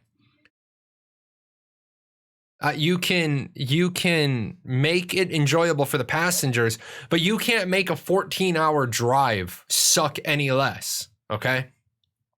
And then when you start saying, well, you could get out and walk, well, that's not driving. That's not the driving part. So yeah, you can't really make leveling. You can't make leveling fun, right? You can't make leveling fun. You can make leveling not suck. But at the end of the day, if you think the game you're playing sucks, you're going to find reasons to complain about your game. The game. If you don't like the game, don't play the game. If you don't like the questing system, don't play the game. But if you're like, well, they need to make the questing system more robust and more modern. Great. Don't say they need to make the questing system more robust and more modern. Come up with the ideas. The gladiator thing that you came up with, I'll give you this. That's creative, but you can't say I want a way to level without questing or grinding mobs, and then say, well, my solution to that is I want an arena where the mobs come to me. Well, that's just grinding mobs, but you don't want to go out and grind. You want the mobs to come to you, and that would be too easy. Or they'd have to give you almost no XP. I mean, it's not new because Minecraft and other games have hard mob arenas for many years. Yeah, I mean, I agree. You know, are we able to join guilds before the game comes out? Yeah, what stops you? I heard Ashes is a group heavy game. So does that mean solo leveling and grinding won't be optimal? I mean, it's an MMORPG, so no. Solo leveling and grinding won't be optimal. It's a group-based game. It's an MMORPG. They don't give a shit about catering to the singletons. They're going to give you enough content that hopefully you'll play and then make friends. But if you are insistent that you're not going to make any friends and you're never going to group, go play Pantheon. And that's the best way I can say it. Go play Pantheon. Grinding for XP doesn't suck. Form your party and go into the depths of a hard open world dungeon and hold the most efficient grinding spot until some competitor group comes and kills you over it. Yes, exactly. Exactly. In Lazy Peon's video, he said animal husbandry system will allow you to breed 2 different animals to make a hybrid. Now, do you think you'll be able to breed that hybrid with another animal to make a tribrid? Maybe, but probably not at launch. Probably not at launch. It's going to take them time to, keep in mind that any part of the game can become a game in and of itself. You could make an animal breeding game if you develop, or if you dedicated a developer to it long enough. You could make that a game inside of the game, but it takes time, effort, energy, and resources. I think the fact that you can breed 2 different animals at launch is probably enough. People should be satisfied. Paradox doesn't like corruption. I love corruption. I love the corruption system. If you get a good group of friends, you can make leveling fun. If you're on voice and bullshitting with friends and being a part of the social aspect of the game, that doesn't make those experiences less benign and boring. Yes, exactly. I can make the encounter enjoyable even if the in part of the game sucks. I can still make it fun. Like, let's be honest. Cleaning your house sucks. Going for your morning run sucks. I don't like going for my morning run.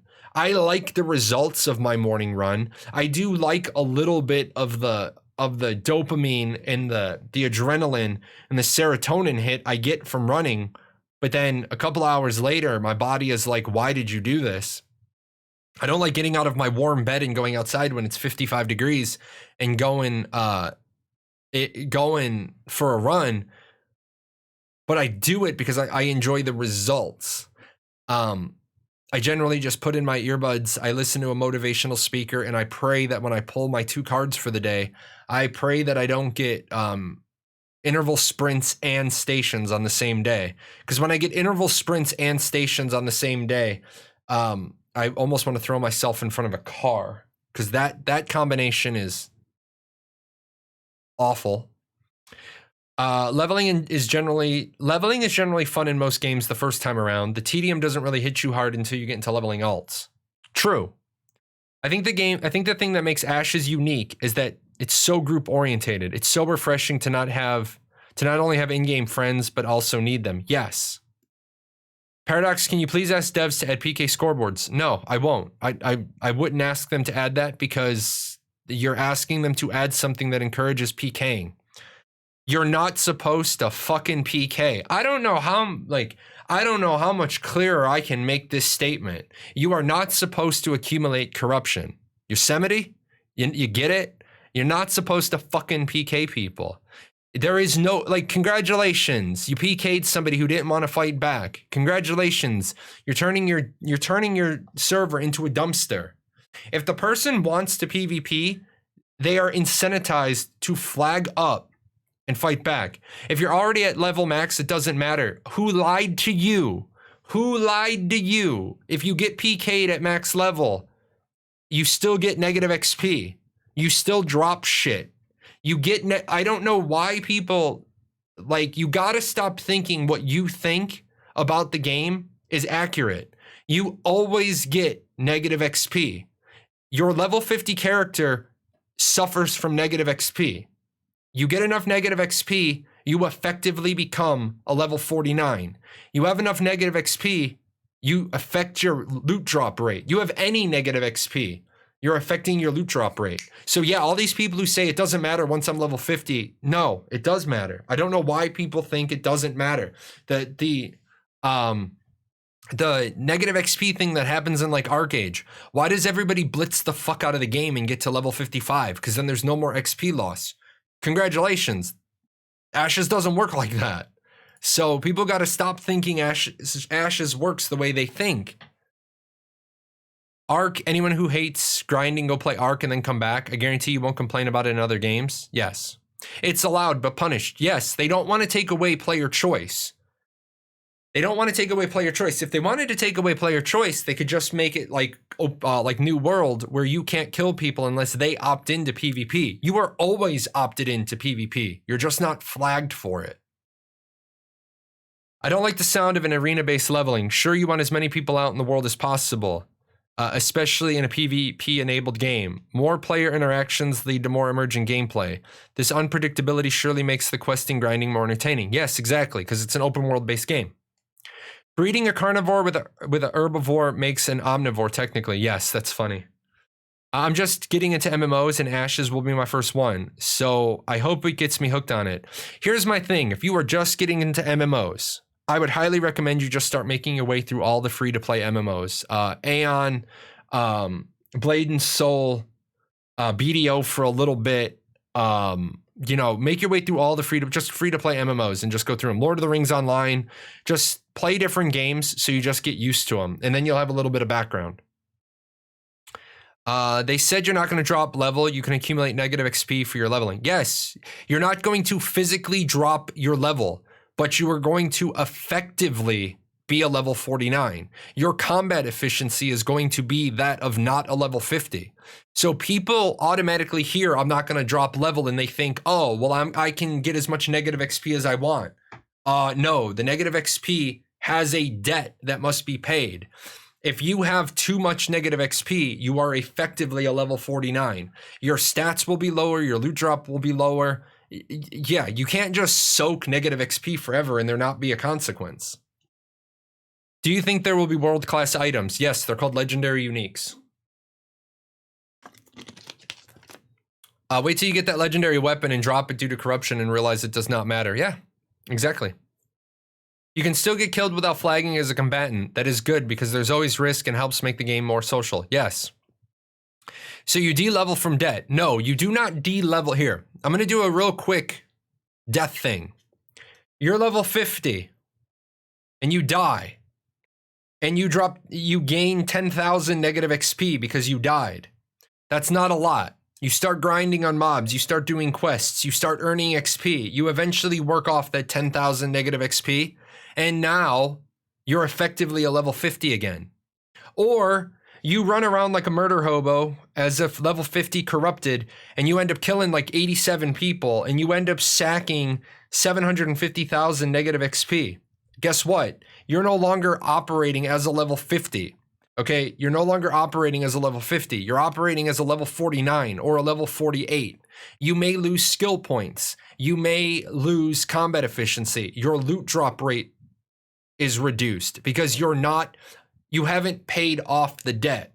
You got to be a Lannister. You got to pay off your debts. As long as you have that negative XP, your character is being affected. You're still level 50, so you still get to wear your level 50 gear.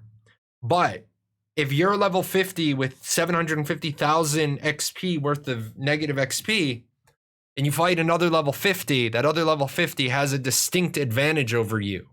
What's the lesson of the story, kids? Don't go corrupted, be a murder hobo, and accumulate a whole lot of negative XP. You are only level 50 in spirit. Yes, I'm going to tell you guys right now, this shit just scared the fuck out of me. I'm looking over at my baby monitor, my security monitor. I was watching my daughter. My wife got home. I never turned it off. And it went from the light in the room dropped. You guys ever seen like Paranormal Activity where they like switch to like the ghost cam? I was looking, and while I was talking, I was looking down at it, and it switched from daytime to nighttime cam. Scared the fuck out of me. I was like, did my fucking first floor just get haunted? I'm out of here. I'm going out the window. In an interview, Steven expressed he liked having super rare and valuable drops from mobs to sort of help mob grinds feel less grindy. Has he talked about this before or after? Well, yeah, he's always talked about that. He does want there to be drops from mobs. I mean, it is kind of part of the game. Different materials drop from different bosses. To build certain items, you got to go kill certain bosses. How do you grind off negative XP? Grinding, questing, all of that thing. Do all level of mobs give XP no matter the level of the character? No. There will be mobs that are well below your level that aren't yours to go and kill. There will be mobs that are way above your level. Hi. I'm redeeming your shout out because you said hi. I'm going to reject that just to give you back your points. I assume that you didn't want to shout out hi. I assumed that was the tell people when they've earned this. I don't like that feature. Seems the only people complaining about the system either don't understand it or just butthurt that there's consequences of going around killing willy-nilly. Yes, and I will say this. I will sit down and talk to anybody about corruption and changing it. In fact, there is a part of corruption I want to change. And Steven and I have talked about it, and he said, noted, we're going to test it my way, and I'll take your information. I'm not asking to change the PK system. I'm asking you to ask the devs about the options of adding statistics about it. No, because if I ask them to add statistics about it, it encourages more PKing. I don't know how hard this is to understand. I am not going to ask the devs to do anything that encourages PKing. There is an entire PvP seasons mechanic. There are 8 meaningful PvP activities. I am not going to help you advance an agenda for you to kill people that don't want to PvP. It is toxic to the health of the games. Period. Unless you bring me a much better argument, I am not. Now, if you bring me a refined argument, which one am I on? If you bring me a refined argument, I will advocate with you first, or I will argue with you first. And then, if you convince me, I will go and talk to Steven. But until you convince me that we need this thing, I'm not going to advocate it to Steven. I don't have to agree with the idea to take it to Steven, but you got to lay me out the cornerstone of an argument before I can take it to the man.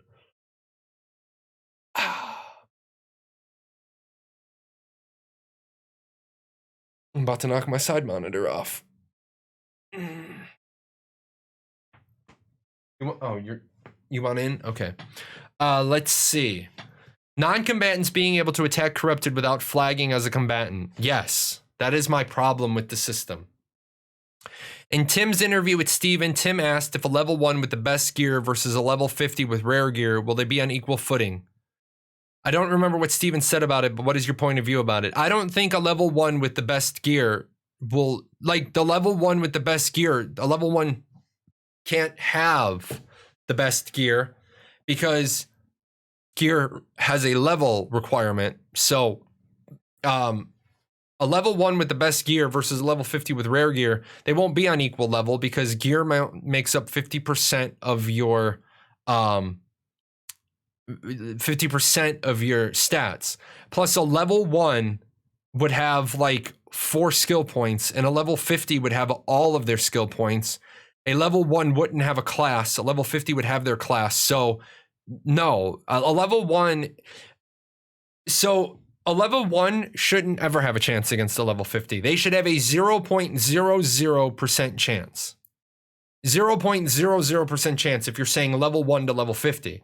Now, if you're saying a level 45 with really good gear versus a level 50 with average gear, I don't think a level 45. I mean, you're asking me to rank. Okay, so you have a level 45 with really good gear versus a level 50 with average gear, and neither one of them have done any horizontal progression. Maybe the level 45 has a chance, but the level 50 definitely is stacked and weighted against that level 45. Keep in mind, hold on, the cat's one out. You guys are being jerks. Get out. Go. Oh, he does this thing to me where he scratches at the door. I get up to let him out, and he then jumps back up on the cat tower. A level 45. So a level 45 with really good gear will have accumulated that gear from somewhere, right? Chances are it's because they've already played the game, so they have more skill. They have more skill. I think 5 levels. I think 5 levels is a bit much to say that they're going to have an equal fight. Obviously, yes, the level 50 is going to have an advantage because they're going to have more tools in their toolbox. They're going to have more skills. They're going to have more augments. I think a really, really, really good player at 45. I don't think gear has anything to do with this. I think more along the lines of, will a really skilled level 45 with really good gear be able to beat a level 50 with average gear who's not very skilled? Yes, I think a skilled level 45 can overcome the 5 level gap of a player that's not as good. But if you have a really good level 50, and I want to equate some stuff here. If you have a really good level 50, a really skilled level 50, why would a really skilled level 50 only have average gear? You know what I'm saying? Like, sometimes these scenarios are bizarre. Now, are you going to have a situation like we had a guy in our guild on Arcage who used to take off all of his gear except his weapon and his belt to fight people, and he still won? Well, then he's doing it specifically. Hey, I appreciate that. I like Prime subs. So I guess if you're deliberately testing it, then a level 45 with really good gear versus a level 50 with average gear, I think a 45 could overcome the 5-level gap. So this is the thing called being a cat. A level 45 twink could definitely kill a level 50. I wouldn't say definitely. I think a level 45 twink could definitely kill an under-geared level 50, but I don't think a level 45 twink could kill a geared out level 50. Because level 45 gear shouldn't be on the same power scale as level 50 gear. And if level 45 gear is if level 45 gear and level 50 gear equal geared tier, if 45 gear is on the same tier as level 50 gear, we have a problem, because then I'm done gearing at level 45. So unless the level 50 is corrupted and has a substantial negative XP debt, yeah. Also remember, when you're corrupted, you lose combat efficiency by being corrupted. So you don't have the negative XP debt when you're corrupted. The more corruption you get, the weaker you get. Then when you die, you get a bunch of negative XP and you're still weak. Because the level 50 wants to be a murder hobo for a couple of hours and not lose his good gear. I don't think there's going to be very many level 50s run. I don't think there's going to be very many people running around being a murder hobo for a couple of hours, because it's so counterintuitive. They would just go do one of the 8 meaningful PvP activities. Every time I catch a stream, there are more bookshelves. We are done with bookshelves. This is all of the bookshelves now. All the bookshelves are in. Is Ashes of Creation going to be an MMO like a lot of modern games where it's a race to level cap? For example, with WoW Classic, a lot of the leveling areas are now empty, and it's difficult to find leveling groups as much players are doing max level content. Or is the game going to have a lot of worthwhile leveling content? Oh my god, you've asked like the best question ever. Ashes of Creation doesn't have zones, so you can't race through the game. Ashes of Creation content appears based on the nodes. So as nodes level, the content is around the nodes, not predetermined. The world isn't mapped out. For you, I would definitely recommend just going to ashes101.com and start reading. There's so much there. Sounds like you don't know a lot about the game. But no, there's not going to be a level 10 to 15 zone. There's not going to be a level 20 to 25 zone. You're going to be traveling the world. You're always going to be running into players. With that said, not that I think there are many of you here that aren't signed up, because I got most of you. But if you haven't signed up for Ashes of Creation yet, stop what you're doing, click the link or click the golden phoenix down below. Sign up for Ashes of Creation. Do it through my referral link. Hook me up. I get a kickback if you sign up through me, and then I'll have more money to do gift card giveaways. Let's see. Will there be a cutoff amount of player kills you can do while at level 50 where your stats don't devalue to a level 49? So that some necessary PKing is possible. Nope. Well, yes. I mean, just don't kill a lot. As soon as you kill somebody, you start earning negative XP. So, well, could you kill one person and be fine? Yes. Kill one person and immediately start grinding mobs and work them off? Sure.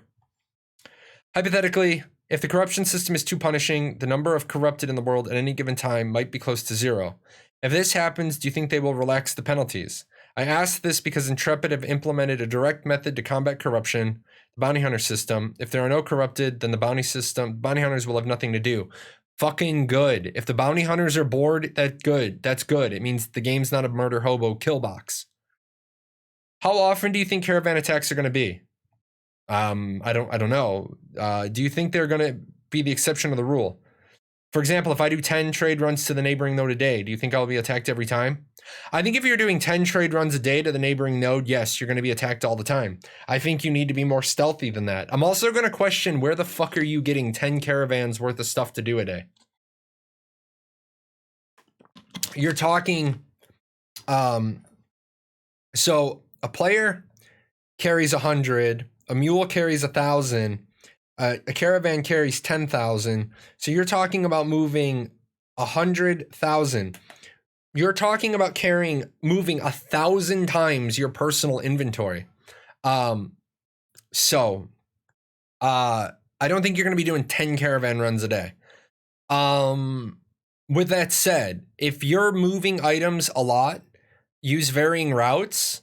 I'm going to be honest, like completely honest, in a game like Ashes of Creation, It depends on which direction you're moving the items. If you're moving the items into my node and I know you, I'm probably going to leave you alone because you're helping my node develop.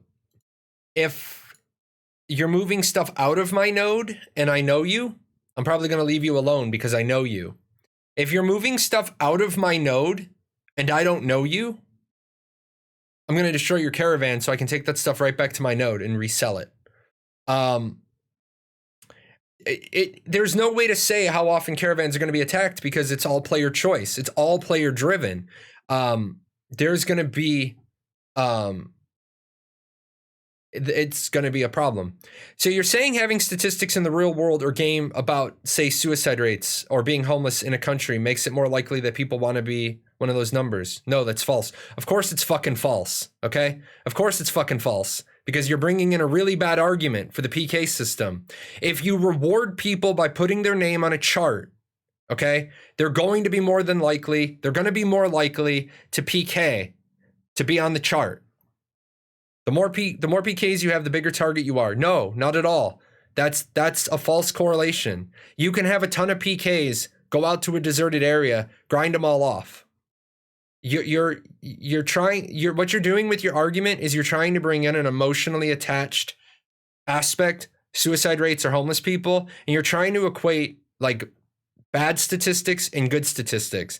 Not really a good way to argue, and not a real good way to go, which makes good competitions. It might make good competitions, but you're missing the point that they do not want to incentivize people to go around murdering. It's about the 9th time I've said it specifically to you. They don't want people going corrupt. If you create a chart that lists the top 10 corrupted people, guess what the number 2, 3, 4, and 5 guy are going to do? They're going to go around and kill more people because they want to be dickhead number 1 on their server. This is common behavior for toxic, trolly little fucks. They're not going to create a chart, and I'm not going to advocate for a chart that lets dickheads get their names on a board. And you just try to, and when you try to bring in emotionally attached items like suicide rates or being homeless, you're really stretching now in your argument. You're basically, you can't make an argument, so you're going for the emotional angle, which, you know, if you check my rules when you check in, it's not emotional. Yes, it is, because you chose suicide rates and being homeless. You picked 2 things, and you picked 2 very deliberate things. Of course, we care about people's suicide rates. People don't want to become one of those numbers. But guess what? People want to become rich. Why did what's his name? Why did Todd Sweeney sell off a part of Epic Games to a holding company that promised that they wouldn't sell his shares of stock just so that he could have the billionaire number, like number billions of dollars, and then he bought all his stock back? Why did he do it? Because he wanted to be a billionaire. People want to make positive lists. I don't think anybody out there wants to get added to the suicide rate list or the homeless people rate list. But definitely people want to be on the I'm the biggest dickhead on my server list. People would want to be on the top 10 PKers list of their server because people want to PK. So yeah, definitely not going to advocate for a PK list, period.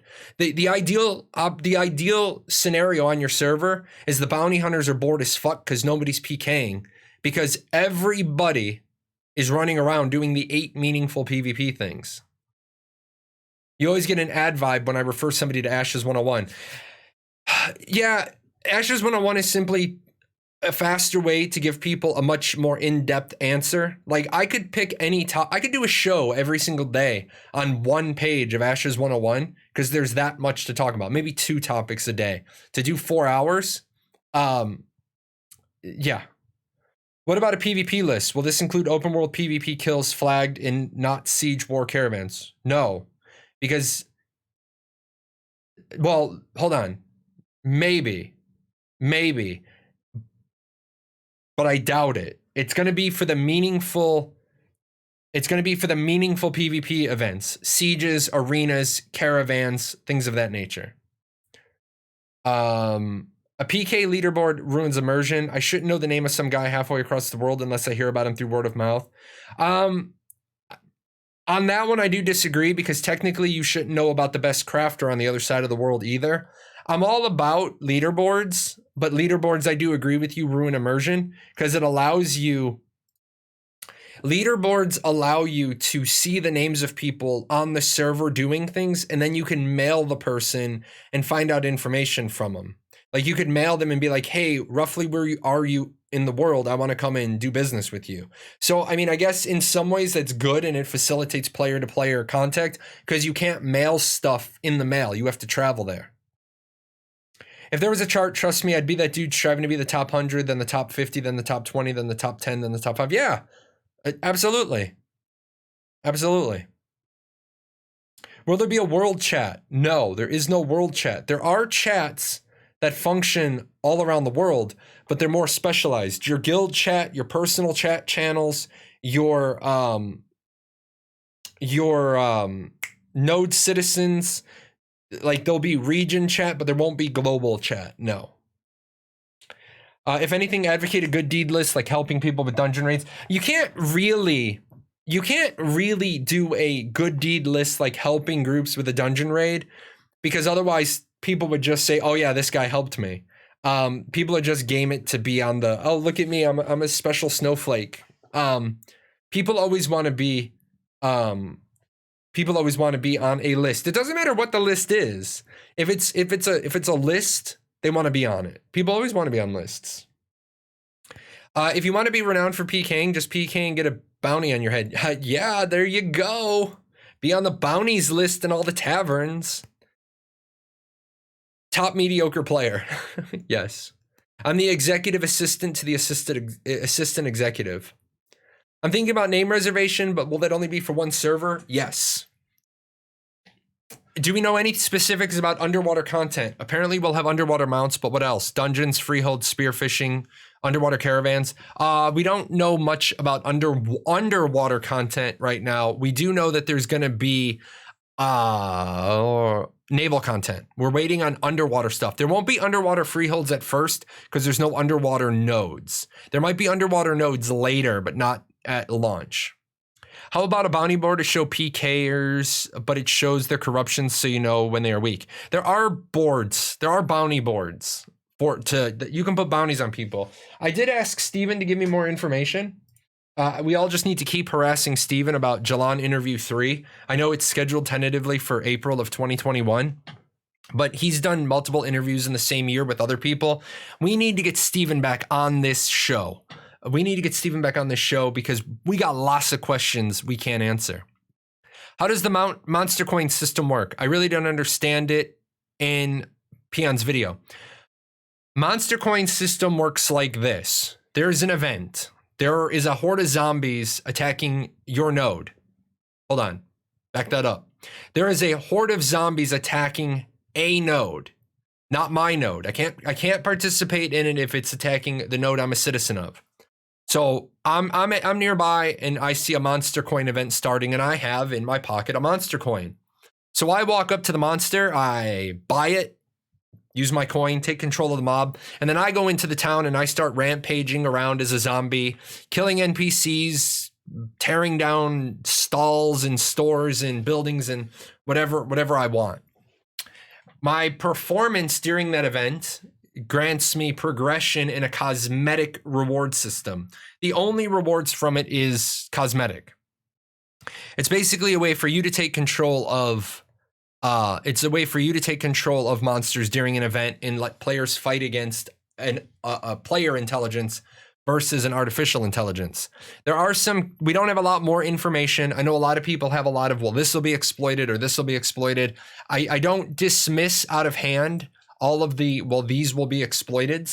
I acknowledge all of that stuff. I acknowledge all of these will be exploited things.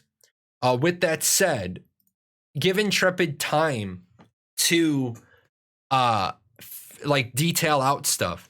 If you're at war with the node that the event is at, you probably won't be able to buy a monster coin and go in and deliberately fuck up their node. That's an easy fix. It sucks that this game might not be out till the end of next year. I don't think that this game is going to be out at the end of next year. I think that the game will be out in 2022. I'm hoping that it'll be out in early 2022. Nice hair, sexy. I know, man. I got the. I showed you guys the picture where I had the big floofy puffball of hair. I didn't get a haircut. I need to ask my wife. I don't remember how many months it was. 8, 9 months. No, I retired in. Let's say I retired in July. August, September, October, November, December, January. It was like 8 months. And then there was a case of lice at the school. My family got lice, and I had long hair, like long shaggy hair, and I shaved my head. I got up and I was scratching, and I was probably didn't have lice, but the thought of lice just creeps me out. Anybody who's been in the military, we've had lice and fleas, and it's fucking nasty. And so I went out back and I was shaving my head. My wife was like, "What are you doing?" And I'd already shaved through the middle. So ever since I shaved my head after I retired, I like the high and tight. I like the way it feels. Crabs, no, not crabs. No, none of that. Lice and fleas. If there's no way to delay me denouncing my citizenship, I will denounce soon as I can and steal caravans that were friendly at some point. You can attack caravans anyway. The NDA is dropped when Alpha 1 releases. Yes, when it's actually Alpha 1, there's no NDA. I agree with you in principle. It's good that the bounty hunters become bored, but it seems like a waste of a really cool bounty hunter system. I love the idea of a persistent war between the bounty hunters and the corrupted. As long as the number of corrupted are controlled, I think it makes for a fun, exciting world. I think you're going to get that same feeling from other things as well. I think there's going to be quasi-faction wars. In fact, I have an idea I want to run past Steven. But I'm sure they've probably already thought of it. I think the social organizations should be able to go to war with each other as well. Or the religions. Could you imagine being in like a religious war? That'd be awesome. Would you be able to steal resources from other nodes to bring to your node without stealing a war? Yeah, go steal their caravans and then claim the redemption certificates and load up a caravan and bring it over. The WoW player is going to cry about that. I hope they don't change their PvP PK here. If they do, the game is doomed. I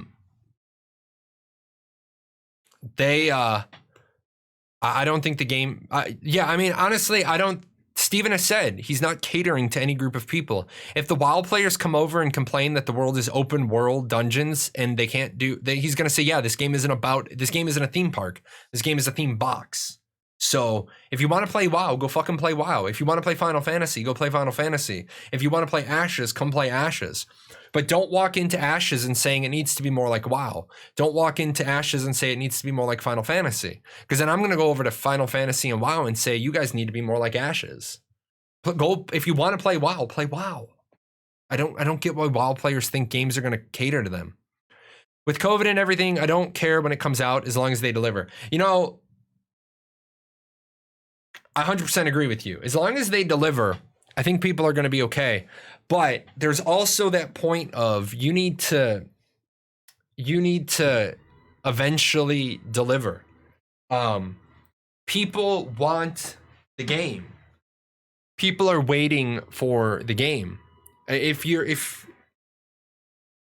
Remember, I wanna put this in some terms. This game was kickstarted in 2017 on the basis that it would deliver in 2019. Steven has addressed the delay, but there is definitely I bent my camera mount. There is definitely something to be said about the people who backed the game in 2017, thinking that the game would be out by 2020. Those people are going to go off and do different things in their life soon. Some people are going to be in a completely different phase of their life. Now, I get that Steven said you failed your test with a 69.5. the same test score you got on your last STD test. Oof. Steven said that the reason why the delay happened was he didn't hire a producer with top end experience, and they were slow getting people onboarded. Well, that's fine, and that's great. You fell on your sword and you did the mea culpa, and well, they never really did the mea culpa, but they said, hey, we didn't have a professional producer on board. We sort of had some bad timelines. And I've been saying that the whole time. You had some bad timelines. And there's some stuff, right? There's some stuff that I think Intrepid deliberately doesn't address, and that kind of bothers me. I think there's some things that they definitely should address, get out in the open. Like, I understand that you had an engineering setback. Totally understand you had an engineering setback. But why isn't all the art done?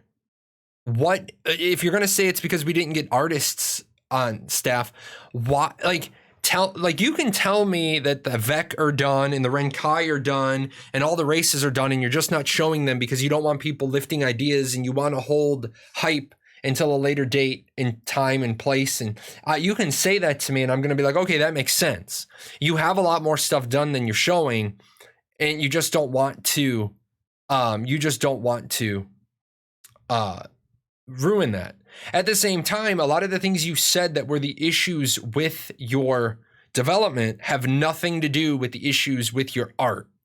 So some of this stuff, sometimes I think that they're further behind than they want to admit, and they're trying not to crush people's hopes and dreams. Sometimes I think that they're not in as good of a space as they want people to believe. But there is the fake it till you make it mentality. I don't subscribe to that mentality of leadership, but I don't ever subscribe to the fake it till you make it. If you're fucking lost, you tell everybody, hey, I'm fucking lost. You know? Later heads. Steven strikes me as a non-committal type of guy. I don't think Steven is non-committal by the fact that he pledged up to $40 million for the MMO that he wants. I think Steven is a non-confrontational guy. I think Steven is a non-confrontational guy, and I think some of the time Steven talks, Steven's not used to doing public relations. And if you don't know this, there is a reason why the military and politicians hire public relations specialists. There's a reason why corporations hire public relations specialists. There's a reason why CEOs don't go out there and talk to the public, because just because you're a CEO and you're good at leadership and you're good at talking to your people doesn't mean you're good at talking to the masses. I know public relations specialists that bring down 7 figures a year because they're that damn good at talking to people. They're that damn good about spinning a message. So a non-confrontational guy making a PvP-centric game, because confrontational in the real world, not in a game. You can be the biggest confrontational guy in a game and not have a spine in the real world. So I think Steven is coming into his own as the CEO of a game development studio, as the creative director of a game development studio. But the only way you can get those skills is by doing it. You can't develop the skills of being a CEO of a game development studio until you're the CEO of a game development studio. They can talk you into letting Jon Snow live. True. A delayed game is eventually good, but a rushed game is forever bad. But people have so much patience. But people only have so much patience on a rather short attention span. I think that people only have so much patience when you're not giving them a lot of stuff to go on. For example, I'll give you a story about patience. When this shoulder went bad and I had to go in for my second surgery, they said to me and my wife, it's going to be a 45-minute surgery. Now, my wife is a former med tech, so my wife knows all the bad things that go on. The longer the surgery is going, the more likely there's a complication. I went in for a 45-minute surgery. 4 hours later, my thing still registered as in surgery. And my wife was fucking tearing up the fucking walls in the waiting room because nobody ever came out to tell her anything. So she only had so much patience. And then finally somebody came to talk to her. When they made the decision that it wasn't just going to be a simple repair, that it was going to involve drilling a hole in my upper arm, which because I was military, it didn't really matter what the fuck I wanted. Once I was a slab of meat on the table, they didn't need anybody's permission to do anything. I belonged to the Air Force. They're going to do whatever they need to do to fix my arm. But nobody ever thought to walk out and tell my wife, oh, his 45-minute surgery is going to be closer to 4 hours. We're actually going the other route. We're drilling a hole in his arm. We're putting in a surgical anchor. We're pulling the bicep muscle up and through. We got to thread his shoulder joint. It's going to take a while. People only have so much patience. They have a rather short attention span. I disagree that people have a short attention span when they're committed to the tune of thousands of dollars or it's their spouse on the table. I think people are vastly interested. People only have so much patience if you're not telling them something. The mushroom theory, the feed them shit and keep them in the dark theory, that works sometimes. That works when you have a problem but no solution. But when you've told people the game's going to be out before 2020 and you kept on that battle rhythm for 2 years, and then all of a sudden you decide, yeah, you know what, guys, we're going to go from telling you the game's going to be ready in 8 months to whenever. See, the really dangerous thing is when you don't have a roadmap. I totally appreciate. I totally appreciate the that they don't want to give dates unless they're sure they're going to make them. I totally appreciate that mentality. But as a project manager, my immediate negative response to that is you don't want to give any dates because you're not sure you can meet them. Well, we just said that. No, I put emphasis on different words. You don't want to tell us a date because you don't want to disappoint us when you can't meet your date, versus you don't want to give us a date because you have no earthly idea if you can be on time.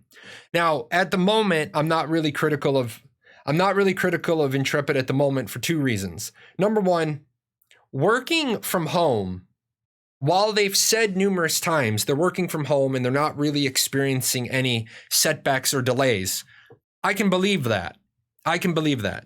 However, I do find it hard to believe that for March, April, May, June, July, August, September, for 7 months, not getting your whole team together for a team meeting, a staff meeting in person. And I know some people are going to say, well, you can do all that stuff online.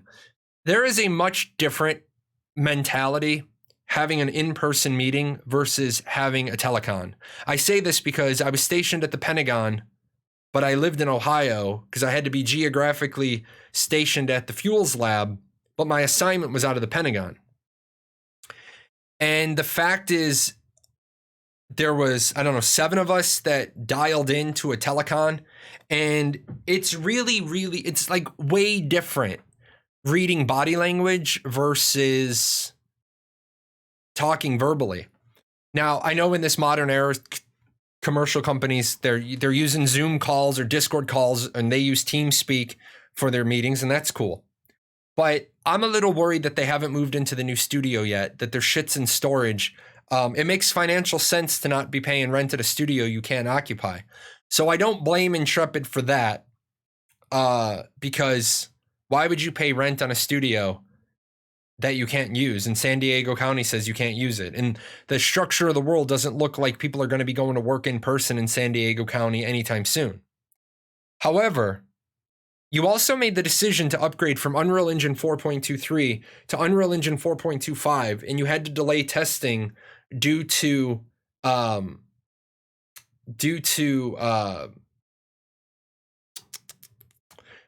those bugs. You have to fix all those bugs. Now, definitely 100% agree. Definitely 100% agree that you have to upgrade to 4.25. Definitely 100% agree that you need to fix all the bugs before you start doing any testing, because what's the point of getting data if there's bugs? But I really genuinely hope that in 9 days, when Steven releases his creative director letter, number one, he releases it in 9 days and releases it on time. Otherwise, then I got to be the asshole again, and I got to be like, yo, What is so hard that you can't ever make your creative director deadlines? And then if he turns around and says, well, I'm just waiting for one more piece of information, fucking bullshit. Treat your customers with a little bit of, respect. If it's the third quarter letter and you say you're going to deliver it in the third quarter, deliver it with what you have.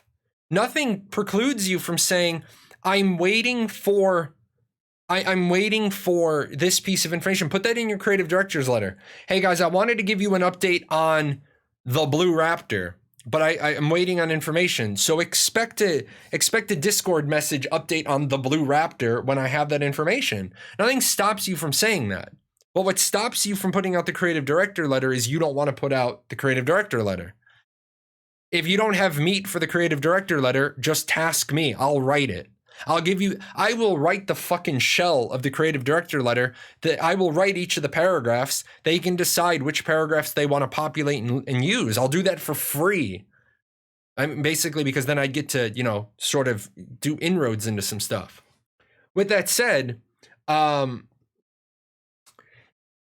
Alpha 1 drops late December, everything is okay in my book. If Alpha 1 drops second half of next year, I'll stop believing all their statements. I'm going to be honest. I'm going to be completely honest. If Alpha 1 doesn't, if I don't do at least one test before December 21st, it's going to change the rhetoric on my show, because then it will be yet another missed deadline. And when they say, when they say shit to me like, well, it's game development, bullshit. It's project management. It doesn't matter. It's like, a lot of people, especially game developers are the worst about this, and everybody buys this bullshit. Well, game development is unpredictable. Yeah? Tell me which other projects in the world aren't unpredictable. There are a lot of projects that are unpredictable. Good project managers overcome and adapt unpredictability. That's why that's why project managers get specialized training.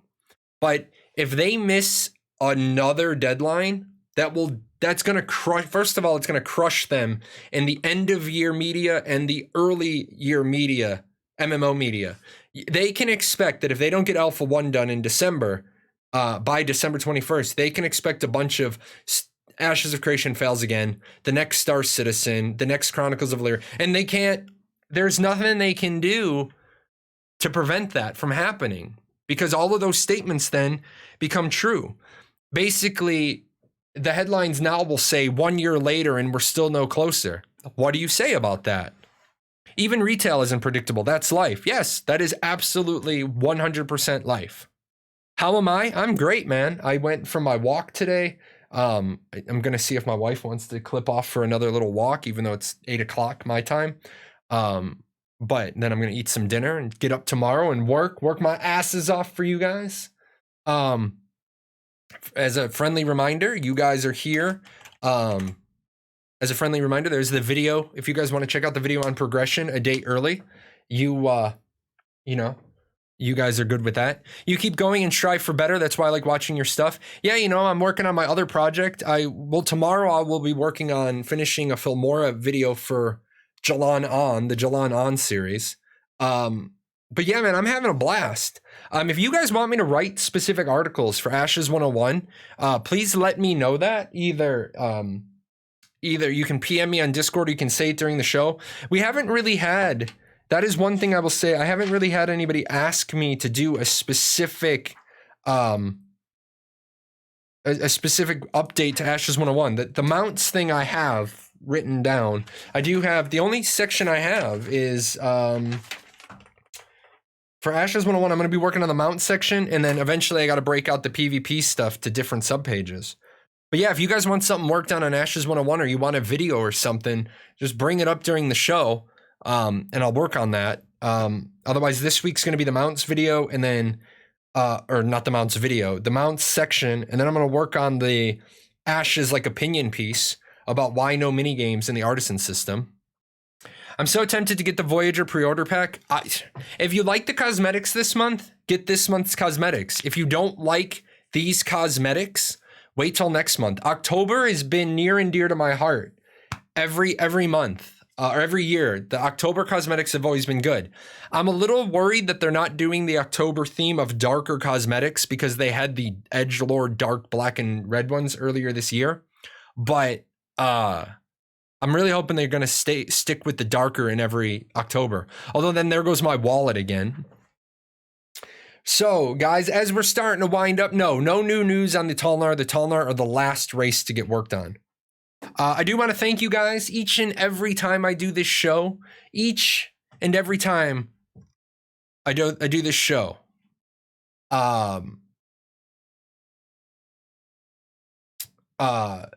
You guys keep coming out in force, and I appreciate that. I know it's hard. I know it's hard to support a streamer who is not playing the game that's on the screen. You guys have heard all these questions asked 16 different ways. So I appreciate you coming out. I appreciate you telling your friends, your neighbors, your dog, your mom, your grandma, everybody about the show. I am trying to make partner. I am trying to grow. That's an accomplishment for you guys. I'm just the guy with the mic and the camera. You guys determine the success of the channel. Do we get access to the Alpha 2 if we wait till next month? You won't get access to Alpha this fall with any of the packs on the website right now. We're only going into Alpha 1. Those packs are next year, Alpha 2. Is there any ways I can get the cosmetics by themselves? I can only find the packs with the Alpha Betas. I want the outfits from this set, but not for $375. No, unfortunately, the only way to get the cosmetics individually, the cosmetics is if you already own a pack. The explanation for that is at ashes101.com. The store explanation, it breaks down how you can get the individual cosmetics. I want you to do one over what you would add to the game and make the game extraordinary to godly. That would be an unfair video, but I'm going to write that down. Things I would do to Ashes. I'm going to write that one down. Maybe I'll do that as an opinion piece. That's not bad. I also will tell you guys were amazing. My 3 fellow content creators, Jakuda, Wandering Mist, and Big Cheek Giant, they were shocked. When we did the Real Talk,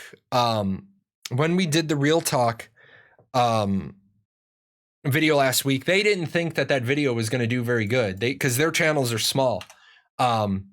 And they were shocked when we did, let me get the stats real quick. They were shocked that the video did 3,700 views. This week, we're talking about the cosmetics, which is funny that everyone's talking about the cosmetics right now, but that's going to be on the Big Cheek Giants channel. I will push that. Out on my Twitter and in my Discord, and I'll promote it on my channels. But yeah, he's hosting it this week. We're rotating the show around until it eventually gets onto our buddy Jakuda's channel, and then we're gonna keep going out and getting other people's stuff. Let me check. I want to check one thing real quick. YouTube. I always got one more real quick. I have like 50,000. 50,000's just one more real quicks. Oh, did they not put it up? Oh, those bastages. They are slacking.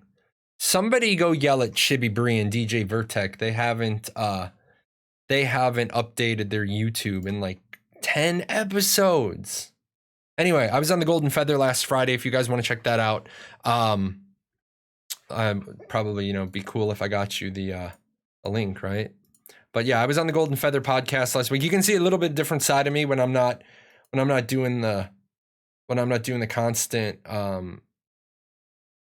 answers thing. I gotta do that. Oh, I didn't. What's going on? My brain, man, my brain. Preference video. Oh, shit.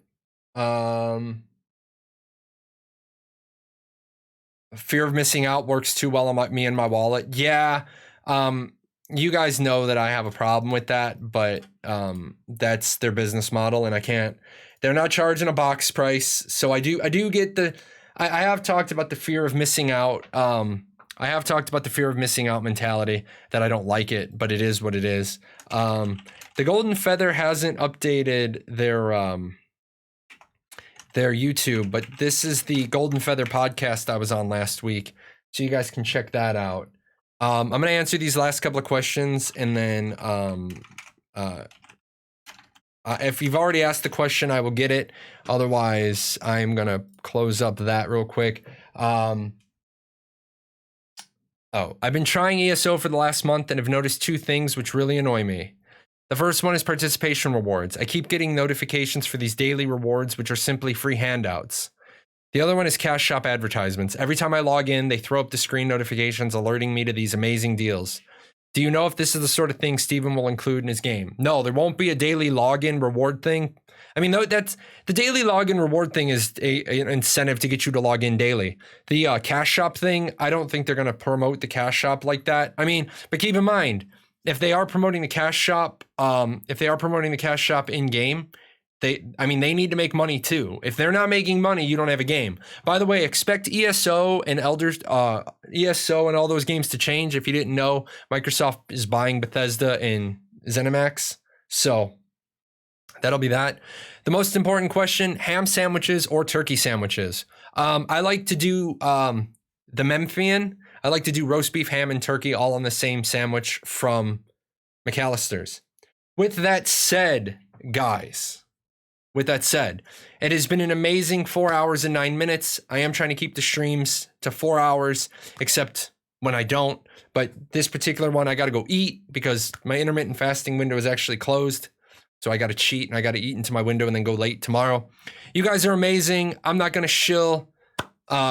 You guys know where to find me all down below. About me, YouTube, Facebook, not donate, Instagram, contact me. I have a P.O. box now if you want to send me anything. So yeah, all that. I will see you guys on Wednesday. We're going to do another show, same show. Make sure you bring your friends. Wednesday, 10 a.m. Eastern, 2 p.m. GMT. With that said, I don't have time to hang out and say goodbye for 15 minutes. I am starving. I'm out of here.